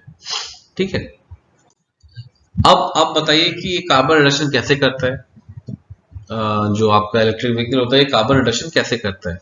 तो पहला आपका zero tell pipe emission. Tell pipe क्या होता है? जो आपका गाड़ी का जो एग्जॉस्ट पाइप होता है उससे, तो कोई, क्योंकि इलेक्ट्रिक व्हीकल है उसमें कोई आईसी इंजन है नहीं कि फ्यूल बर्न हो रहा हो, एक मोटर चल रहा है बिजली की वजह से, और उस मोटर की वजह से क्या हो रहा है आपका गाड़ी आगे बढ़ रही है, तो इसलिए उससे कोई कार्बन एमिशन होता नहीं है, एग्जॉस्ट पाइप ही नहीं होता बिल्कुल इसमें।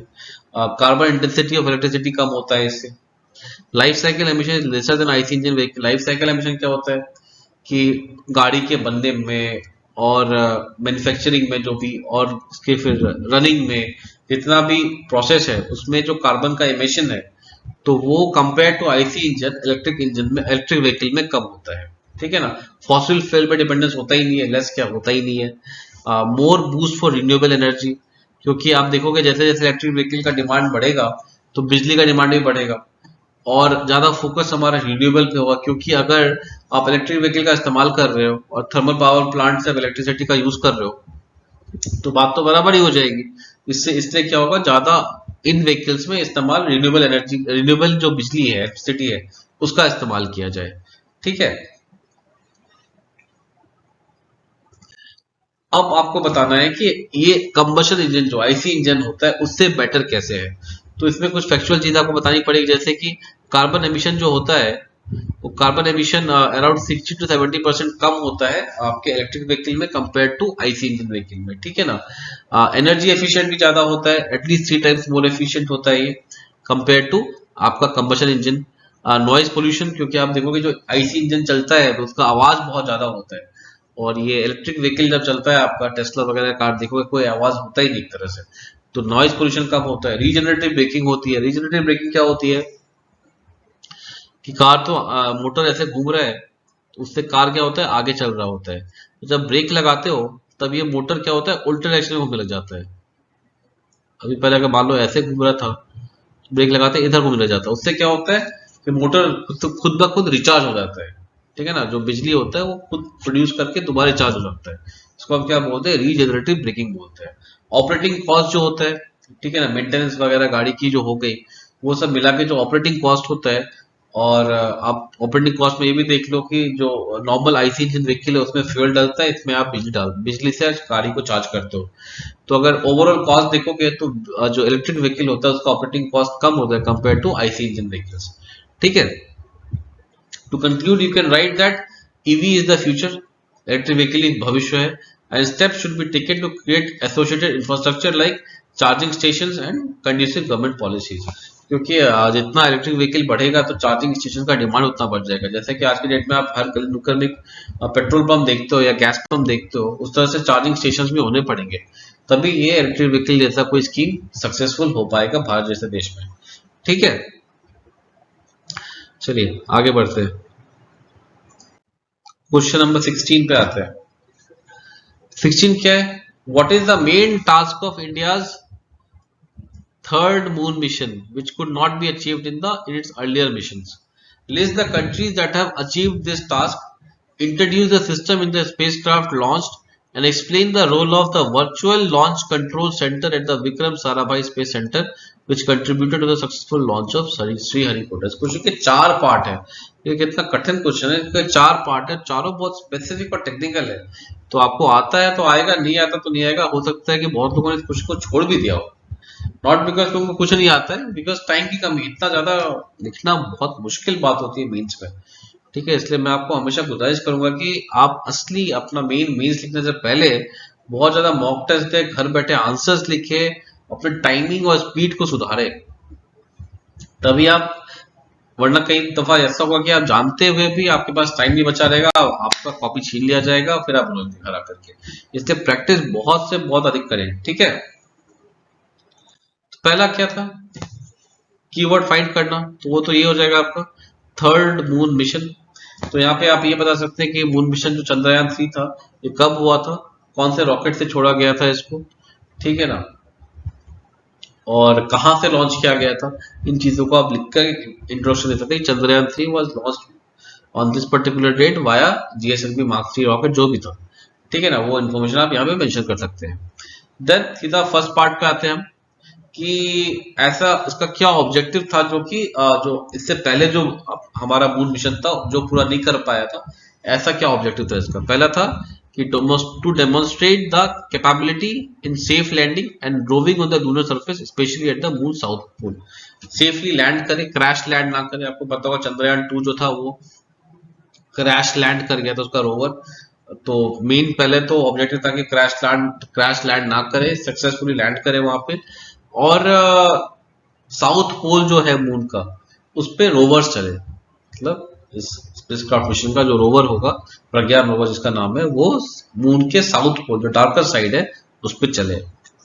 It also has an objective of developing and demonstrating new technologies required for interplanetary missions, ठीक है ना। जो अभी तो चलो हम चंद्रमा पे गए, इसके बाद हम मार्स पे भी हो सकते हैं रोवर भेजे, वेनस पे भेजे, फिर चंद्रमा पे इंसान भेजे। तो फर्दर जो इंटरप्लैनेटरी मिशन है उसके लिए भी एक बूस्ट मिलेगा चंद्रयान 3 के द्वारा, ठीक है। अब आते हैं उन कंट्रीज का नाम जिन्होंने सक्सेसफुली अचीव किया है चंद्रमा पे लैंडिंग। 3 ही ऐसी कंट्री, हम चौथे कंट्री बने थे, USA, चाइना और रशिया। आपको पता होगा जो darker side of the moon है, south pole of the moon है, उसमें पहली बार कौन पहुंचा है, उसमें हमारा देश भारत सबसे पहले पहुंचा है, ठीक है ना।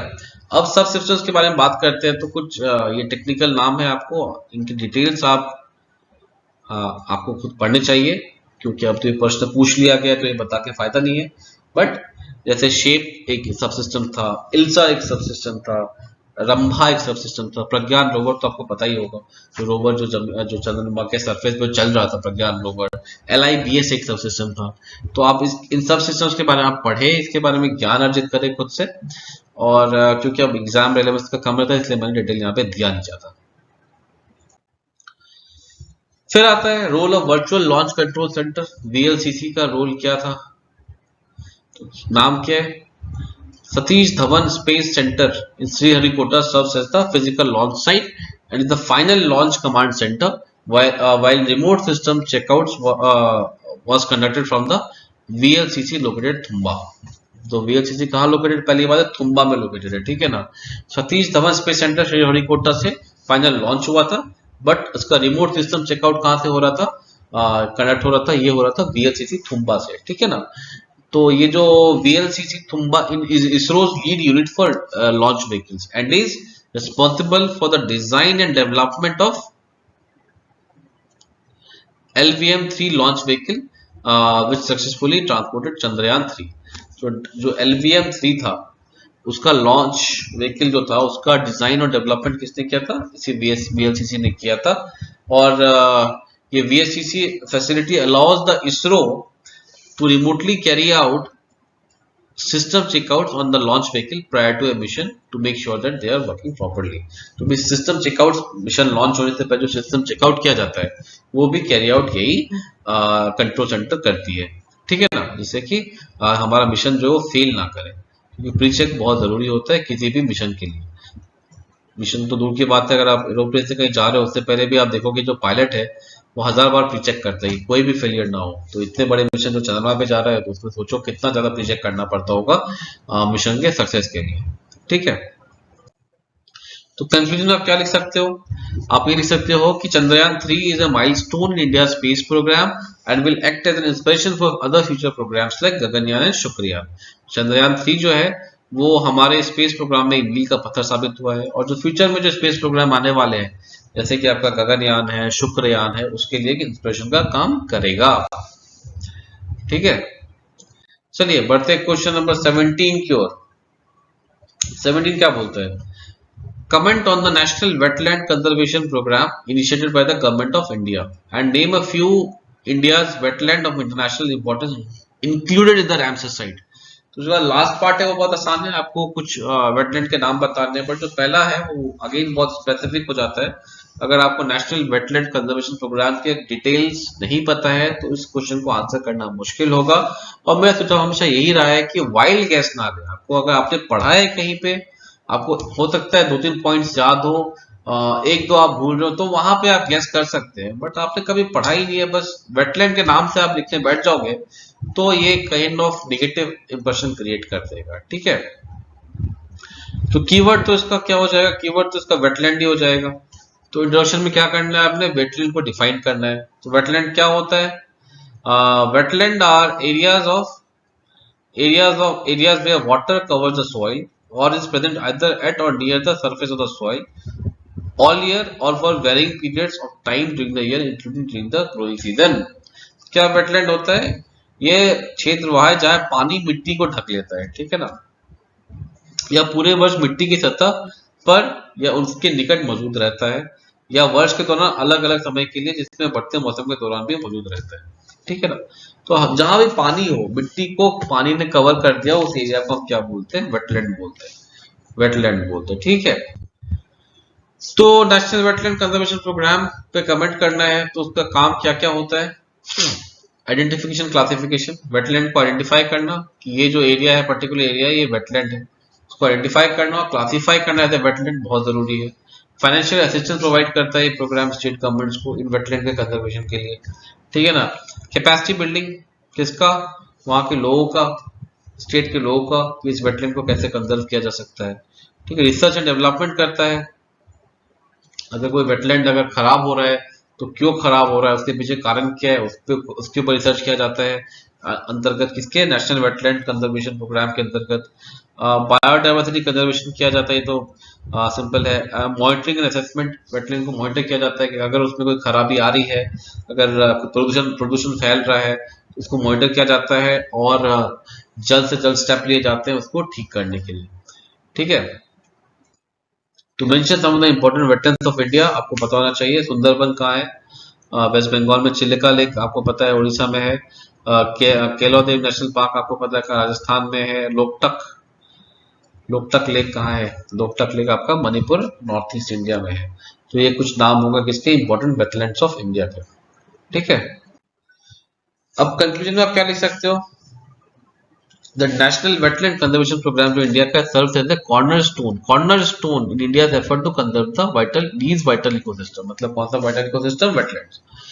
Despite the challenges faced, implementing these strategies which involves legislative changes बहुत जरूरी है, करना पड़ेगा, कानून नए बनाने पड़ेंगे। कम्युनिटी पार्टिसिपेशन भी जरूरी, इसके बिना भी आप वेटलैंड को नहीं कंजर्व कर सकते जब तक वहां के लोगों का साथ नहीं मिलेगा आपको। And technological innovations will ensure that India's wetland remain an integral part of rich ecological heritage। ठीक है ना, तो लेजिस्लेटिव प्रोसेस होना पड़ेगा, कम्युनिटी पार्टिसिपेशन है, यूज ऑफ टेक्नोलॉजी है, ये बहुत जरूरी है वेटलैंड को कंजर्व करने के लिए। ठीक है, चलिए बढ़ते हैं क्वेश्चन नंबर 18 की ओर। 18 अगेन एनवायरमेंट से क्वेश्चन है। ये क्या बोल रहा है? IPCC has predicted a global sea level rise of about 1 meter by AD 2100। What would be its impact in India and the other countries in the Indian Ocean region? तो IPCC ने क्या बोला है कि जो समुद्र है वो 2100 मतलब 2100 AD के एंड आते आते 1 मीटर उसका सी लेवल राइज कर गया होगा। ठीक है ना, तो बोलो इसका इंडिया पे क्या इफेक्ट पड़ेगा, ये बताना है आपको। तो सबसे पहले आप देख लो कि इसमें कीवर्ड क्या है। कीवर्ड तो आपका आईपीसीसी हो जाएगा। तो इंट्रोडक्शन में क्या लिख सकते हो आप, आईपीसीसी के बारे में लिख सकते हो। The IPCC is the UN body and was established in 1988 by what which organization, WMO. ये आपके प्रीलिम्स के लिए भी बहुत इंपॉर्टेंट है।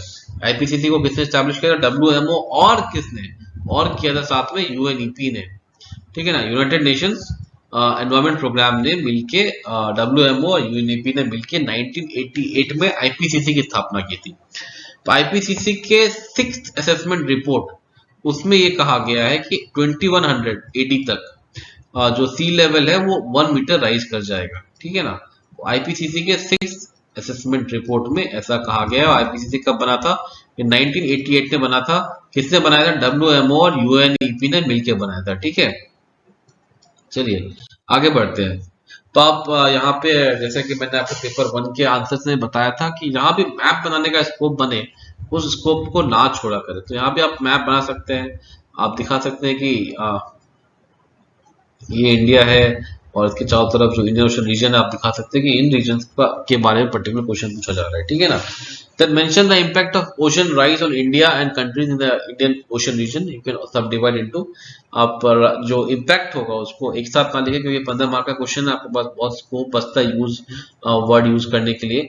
तो आप उसको डिवाइड कर सकते हैं। सबसे पहला है कि उसका एनवायरमेंटल इम्पैक्ट क्या होगा। तो कोस्टल एरोजन होगा, तो कोस्टल एरियाज है वो इरोड होंगे। वेटलैंड जो होंगे कोस्टल एरिया में वो डिग्रेड हो जाएंगे। हैबिटाट लॉस होगा, क्योंकि पानी का लेवल राइज होगा तो जो किनारे में जो हैबिटाट है वो लूज होगा। सॉल्ट वाटर इंट्रूजन हो सकता है, समुद्री पानी जो है वो मेनलैंड में घुस जाएगा, उससे खेती वगैरह पे बहुत असर पड़ेगा, ठीक है। इकोनॉमिक इम्पैक्ट क्या होगा, प्रॉपर्टी डैमेज तो होगा ही, क्योंकि आपको देखोगे मुंबई जैसे शहर जो है, जो समुद्र किनारे बसे हुए हैं, एक बार सी लेवल राइज होगा तो आसपास का जो एरिया है वो समुद्र के अंदर आ जाएगा। तो वहां जो इंफ्रास्ट्रक्चर क्रिएटेड है वो इफेक्ट तो होगा, डैमेज होगा। लाइवलीहुड लॉस होगा, उस एरिया में जो, उन एरिया में जो लोग काम करते हैं उनकी जो रोजगार है वो खत्म हो जाएगी। सोशल इम्पैक्ट क्या होगा, डिस्प्लेसमेंट ऑफ रेफ्यूजीज। आप देखोगे जो कोस्टल एरिया में कुछ आइलैंड कंट्रीज है जो कि पूरी तरह समुद्र के अंदर है और वो सबमर्ज हो जाएंगे, ठीक है। तो वहां के जो लोग हैं वो इधर रेफ्यूजी दूसरे देशों में जाएंगे, उसका इशू होगा। फिर मेरीटाइम डिस्प्यूट्स होंगे देशों के बीच में, क्योंकि सी लेवल राइज होगा तो उससे उनका एरिया बढ़ेगा, फिर अगेन डिस्प्यूट स्टार्ट होंगे, मेरीटाइम डिस्प्यूट स्टार्ट होंगे। Then mention some of the steps taken by government of India to check the sea level rise. Sea level rise को चेक करने के लिए भारत सरकार ने कुछ स्टेप्स लिए हैं। तो जो भी क्लाइमेट चेंज से जुड़ते जो भी स्टेप्स है, हमारा आईएनडीसी के बारे में बात कर सकते हैं, आप अपने इलेक्ट्रिक व्हीकल के बारे में देखा उसके बारे में बात कर सकते हैं। रिन्यूएबल पे हम बहुत ध्यान दे रहे हैं, ठीक है ना, रिन्यूएबल एनर्जी सोर्स पे हम बहुत ध्यान दे रहे हैं। तो कुछ स्टेप्स को आप मेंशन कर सकते हैं। अब हम आते हैं कंक्लूजन की ओर। तो in conclusion you can write the IPCC's prediction of a 1 meter sea level rise by 2100 poses a dire threat, but it also presents an opportunity for countries in the Indian Ocean region to collaborate and innovate in the face of adversity, ठीक है ना। जो Indian ocean reason में जो countries है, India होगा, India तो बहुत बड़ी कंट्री, और जो बाकी कंट्रीज है उनको एक मौका देती है कि वो आप एक साथ आए, एक टेबल पे आए, कोलाबरेट करें और जो भी खतरा निकल के आ रहा है उससे लड़ाई करें। Preparation, adaptive strategies and international cooperation are essential to mitigate the devastating impact of sea level rise, ठीक है ना। प्रिपरेशन करना, इंटरनेशनल कोऑपरेशन, क्योंकि समंदर तो बस एक देश को इम्पैक्ट नहीं करती ना, वो पूरी दुनिया को इम्पैक्ट करती है। तो ये चीजें बहुत जरूरी है। अगर ऐसे खतरनाक चीज जो है सी लेवल राइज है उससे लड़ाई करना है तो ये होना बहुत जरूरी है, ठीक है। अब बढ़ते क्वेश्चन नंबर 19 की ओर। What are the internal security challenges being faced in India, ठीक है ना। Give out the role of central intelligence and investigative agencies task to counter such threats. तो हमारे देश में इंटरनल सिक्योरिटी के क्या क्या चैलेंजेस आपको बताने हैं, और central intelligence and investigative agencies है उनका क्या रोल है इन थ्रेट को थॉट करने में, ठीक है ना। सबसे पहले बात आपका आता है कीवर्ड का। तो कीवर्ड क्या हो जाएगा आपका, कीवर्ड हो जाएगा इंटरनल सिक्योरिटी। तो आप इसको ऐसे इंट्रोड्यूस कर सकते हो कि आप इंडिया का जो पोजीशन है इन इंटरनल सिक्योरिटी वो बता सकते हो। तो world internal security and police index जो है वो इंडिया को रैंक कितना करती है, 104 आउट ऑफ 127 कंट्री, जो कि बहुत पुअर रैंकिंग है। ऑब्वियसली हमारे ऊपर बहुत चैलेंजेस हैं इंटरनल सिक्योरिटी में, तभी तो इतनी पुअर रैंकिंग आई है। तो पहले जानते हैं कि क्या क्या चैलेंजेस है। तो मेंशन वेरियस चैलेंजेस क्या हो जाएगा। पहला तो आपका है ये LWE, लेफ्ट विंग एक्सट्रीमिज्म का चैलेंजेस, नक्सलवाद जिसको बोलते हैं हम। नॉर्थ ईस्ट में इंसर्जेंसी है, वो मणिपुर में अभी आपने देखा ही है, मेघालय में है, नागालैंड में है। जम्मू कश्मीर में मिलिटेंसी की प्रॉब्लम रहती है हमेशा, आपको पता ही होगा। Drug trafficking and arms dealing, ये भारत जो है वो दो एक गोल्डन ट्रायंगल होता है, ठीक है ना, और एक गोल्डन कॉरिडोर हो गया, ठीक है ना। तो इन दोनों के कस्प पे भारत है, ठीक है ना। तो ये भी बहुत इंपॉर्टेंट है। कम्युनल वायलेंस, जो इंटरनल सिक्योरिटी में तो आपका कम्युनल वायलेंस हो गया। रिलीजियस फंडामेंटलिज्म, ये भी बहुत इंपॉर्टेंट है। आजकल जो दंगे होते हैं, ठीक है ना, कम्युनल दंगे जो होते हैं, धर्म के नाम पे दंगे जो होते हैं, वो भी एक बहुत बड़ा इंटरनल सिक्योरिटी चैलेंज बनता जा रहा है भारत के लिए। साइबर थ्रेट बहुत इंपॉर्टेंट है, कि आपने देखा होगा जब G20 प्रोग्राम हो रहा था तो भारतीय सिस्टम पे अराउंड हजारों अटैक हुए थे। तो अच्छा है कि हमारे देश की एजेंसियां बहुत स्ट्रांग है, जिन्होंने हर अटैक का जवाब दे दिया था और कोई भी अटैक सक्सेसफुल नहीं हो पाया था, ठीक है। तो साइबर अटैक भी हमारे लिए अब एक नए दौर पे एक इंटरनल सिक्योरिटी चैलेंज बनता जा रहा है, ठीक है। अब बताती है कि इसमें सेंट्रल इंटेलिजेंस इन्वेस्टिगेटिव एजेंसी का रोल क्या हो जाता है। डाटा कलेक्शन सबसे इंपॉर्टेंट रोल होता है, कि वो डाटा कलेक्ट करते हैं, कहाँ पे ऐसा कोई थ्रेट परसेप्शन कहाँ से आ रहा है, ठीक है ना। कहीं पे जैसे कि अभी G20 पे अटैक हुआ है तो किस कंट्री से आ रहा है, इन चीज़ों का डाटा कलेक्शन होता है, उसकी एनालिसिस करते हैं वो, और उस डाटा से कुछ यूजफुल इंफॉर्मेशन निकालते हैं। कोऑर्डिनेशन होता है आपस में, स्टेट पुलिस हो गई, ठीक है ना, NIA हो गया, रॉ हो गया। तो ये सब एजेंसी मिल के आपस में कोऑपरेट करती हुई बहुत जरूरी, कोऑर्डिनेट करते हैं आपस में, बहुत जरूरी है।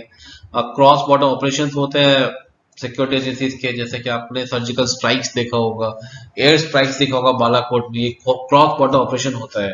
अगर कोई भी हमारे देश में आतंकवादी गतिविधि करके दूसरे देश में जाके बैठ जाता है, अब ऐसा नहीं है कि वो सुरक्षित है वहां पे, क्योंकि हमारी जो सिक्योरिटी एजेंसीज है वो क्रॉस बॉर्डर एक्टिविटीज भी करती है। रोल ऑफ नार्कोटिक्स ब्यूरो बहुत इंपॉर्टेंट है, नार्को ट्रेड को रोकने के लिए। ड्रग्स का जो ट्रेड हो रहा है ये गोल्डन ट्रायंगल और गोल्डन क्रिसेंट जैसे एरियाज में, तो वहां पे इन ट्रेड को रोकने के लिए रोल ऑफ नार्कोटिक ब्यूरो भी बहुत इंपॉर्टेंट हो जाता है। तो कंक्लूजन में आप क्या लिख सकते हो।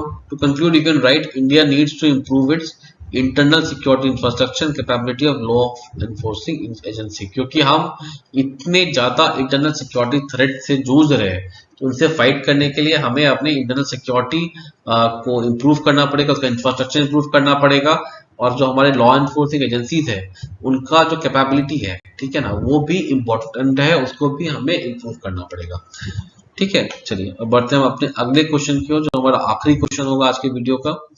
ये बोलता है give out the major source of terror funding in India and efforts being made to control these sources. इन सोर्सेज को कंट्रोल करने के पीछे क्या एफर्ट्स लगाए जा रहे हैं। In the light of this also discuss the aim and objective of the no money for terror conference recently held in New Delhi in November 2022। तो ये भी इसका जो लास्ट पार्ट है, अगेन वो बहुत ज्यादा स्पेसिफिक पूछा उन्होंने। अगर आपको आता है तो बहुत अच्छी बात है, अगर नहीं आता है, आपने आपने कभी नाम भी नहीं सुना इसका, नो मनी फॉर टेरर का, तो मेरा ख्याल रहेगा कि आप इसको अटेम्प्ट ना करें, ठीक है, इससे आपको नुकसान होगा। सबसे पहले टेरर फंडिंग है, तो आप स्टार्ट ही कर सकते हैं टेरर फंडिंग को, इसका इंपॉर्टेंस पता करके। टेरर फंडिंग का इंपॉर्टेंस क्या होता है, that all terror activities require funding, as such it becomes very important to identify the sources of such funding and eliminate them from the root, ठीक है ना। कोई भी टेररिस्ट एक्टिविटी हो रहा है उसके पीछे पैसा चाहिए होगा, तो बहुत जरूरी है कि आप उसके रूट को ही पहचाने कि पैसा कहाँ से आ रहा है, पहचाने और फिर उसे रूट से ही खत्म कर दे, ताकि टेरर एक्टिविटी ही ना हो, ठीक है ना। तो मेजर सोर्सेस क्या क्या होते हैं इनके, इलीगल ऑपरेशंस, आपने देखा होगा कि क्या कहते हैं कि तालिबान जो है वो ओपीएम का खेती करता है और तो ओपीएम को पूरी दुनिया में बेचता है, तो ये इलीगल ऑपरेशंस हो गए। काउंटर फिटिंग, नकली नोट बनाना, ठीक है ना, वो भी उनके एक मेजर सोर्स ऑफ रेवेन्यू होता है। फेक करेंसी सेम ही चीज हो गया। हवाला ट्रांजेक्शन करवाते हैं, हवाला चार्जेस लेते हैं, ये जो हवाला ट्रांजेक्शन में चार्जेस होते हैं वो भी ये लेते हैं, वो भी सोर्स ऑफ इनकम होता है इनका। साइबर क्राइम, लोगों के अकाउंट को लूट लेना, हैक कर लेना, उससे जो पैसा कमाते हैं वो भी एक सोर्स ऑफ टेरर फंडिंग हो जाता है। लोकल टैक्सेस, ये हर जगह तो नहीं होता, जैसे नक्सल्स होते हैं, वो जो लेफ्ट विंग एक्सट्रीमिज्म एरिया है वहाँ पे नक्सल्स जो होते हैं वहाँ के लोगों से टैक्स वसूलते हैं, ठीक है ना, जैसे गवर्नमेंट ऑफ इंडिया लेती है तो वो भी लेते हैं, तो वो भी एक सोर्स ऑफ मेजर इनकम हो गया। इसमें आप फंडिंग वगैरह भी ले सकते हो, इंडिविजुअल फंडिंग, कुछ लोग होते हैं टेरर सिंपैथाइजर होते हैं, वो इंडिविजुअल फंडिंग भी देते हैं इन टेररिस्ट ऑर्गेनाइजेशंस को, ठीक है। तो अब आपको बताना है कि mention the aim and objective of for no money for terror campaign which was held in इतना। क्या एम एंड ऑब्जेक्टिव था इस कैंपेन का, जो कि दिल्ली में हुआ था नवंबर 2022 में। तो इसका था, सबसे मेन था कि एनहांसिंग इंटरनेशनल कोऑपरेशन इन काउंटरिंग टेररिस्ट फाइनेंसिंग। तो सबसे पहले है कि इंटरनेशनल कोऑपरेशन तो बहुत जरूरी है। हो सकता है कि भारत देश से कोई इंसान है, वो यूएस में बैठे हुए आतंकवादी संगठन को फंड कर रहा है, जब तक हम भारत वाले को नहीं पकड़ेंगे आप यूएस वाले को नहीं पकड़ पाएंगे।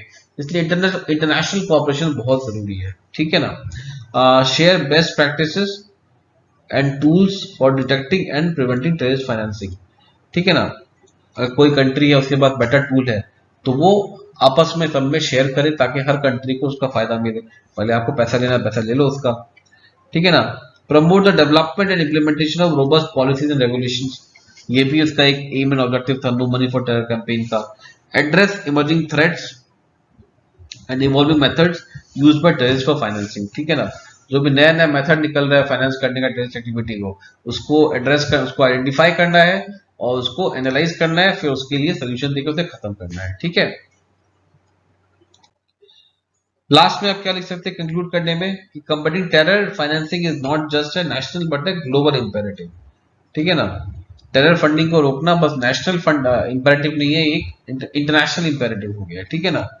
तो ये no money for terror conference जो है are step in the right direction, ठीक है ना। By pooling resources and knowledge at both at the national and the international level, it is possible to strangle the financial lifelines of terrorist organizations and make the world a safer place. जब तक आप terrorist का financial जो banking है, जो source of finance है, उसको आप नहीं रोकेंगे तो आपको टेररिस्ट एक्टिविटी को रोकना बहुत मुश्किल हो जाएगा। उनका जो मेन सोर्स ऑफ फंडिंग है उसको आप रोक दें, तो भारत सरकार इसके टुवर्ड्स कदम उठा रही है, जो कि बहुत अच्छी बात है। और कुछ सुझाव जो है मैंने लिखा है वो भी आप इनकॉर्पोरेट कर सकते हैं, ठीक है। तो ये हो गए 20 क्वेश्चन आज के। तो फिर से मैं याद दिला दूं कि स्टडी फॉर सिविल सर्विस जो है वो यूकेपीएससी, बीपीएससी, यूपीपीएससी और अन्य स्टेट सर्विस के एग्जाम्स की तैयारी करवाता है। Prelims, mains, optional, answer writing evaluation, test series, ये सारी फैसिलिटी अवेलेबल है। बिसाइड्स दैट यूपीएससी का भी पेड मेंटरशिप प्रोग्राम भी चलता है स्टडी फॉर सिविल सर्विस के प्लेटफॉर्म पे।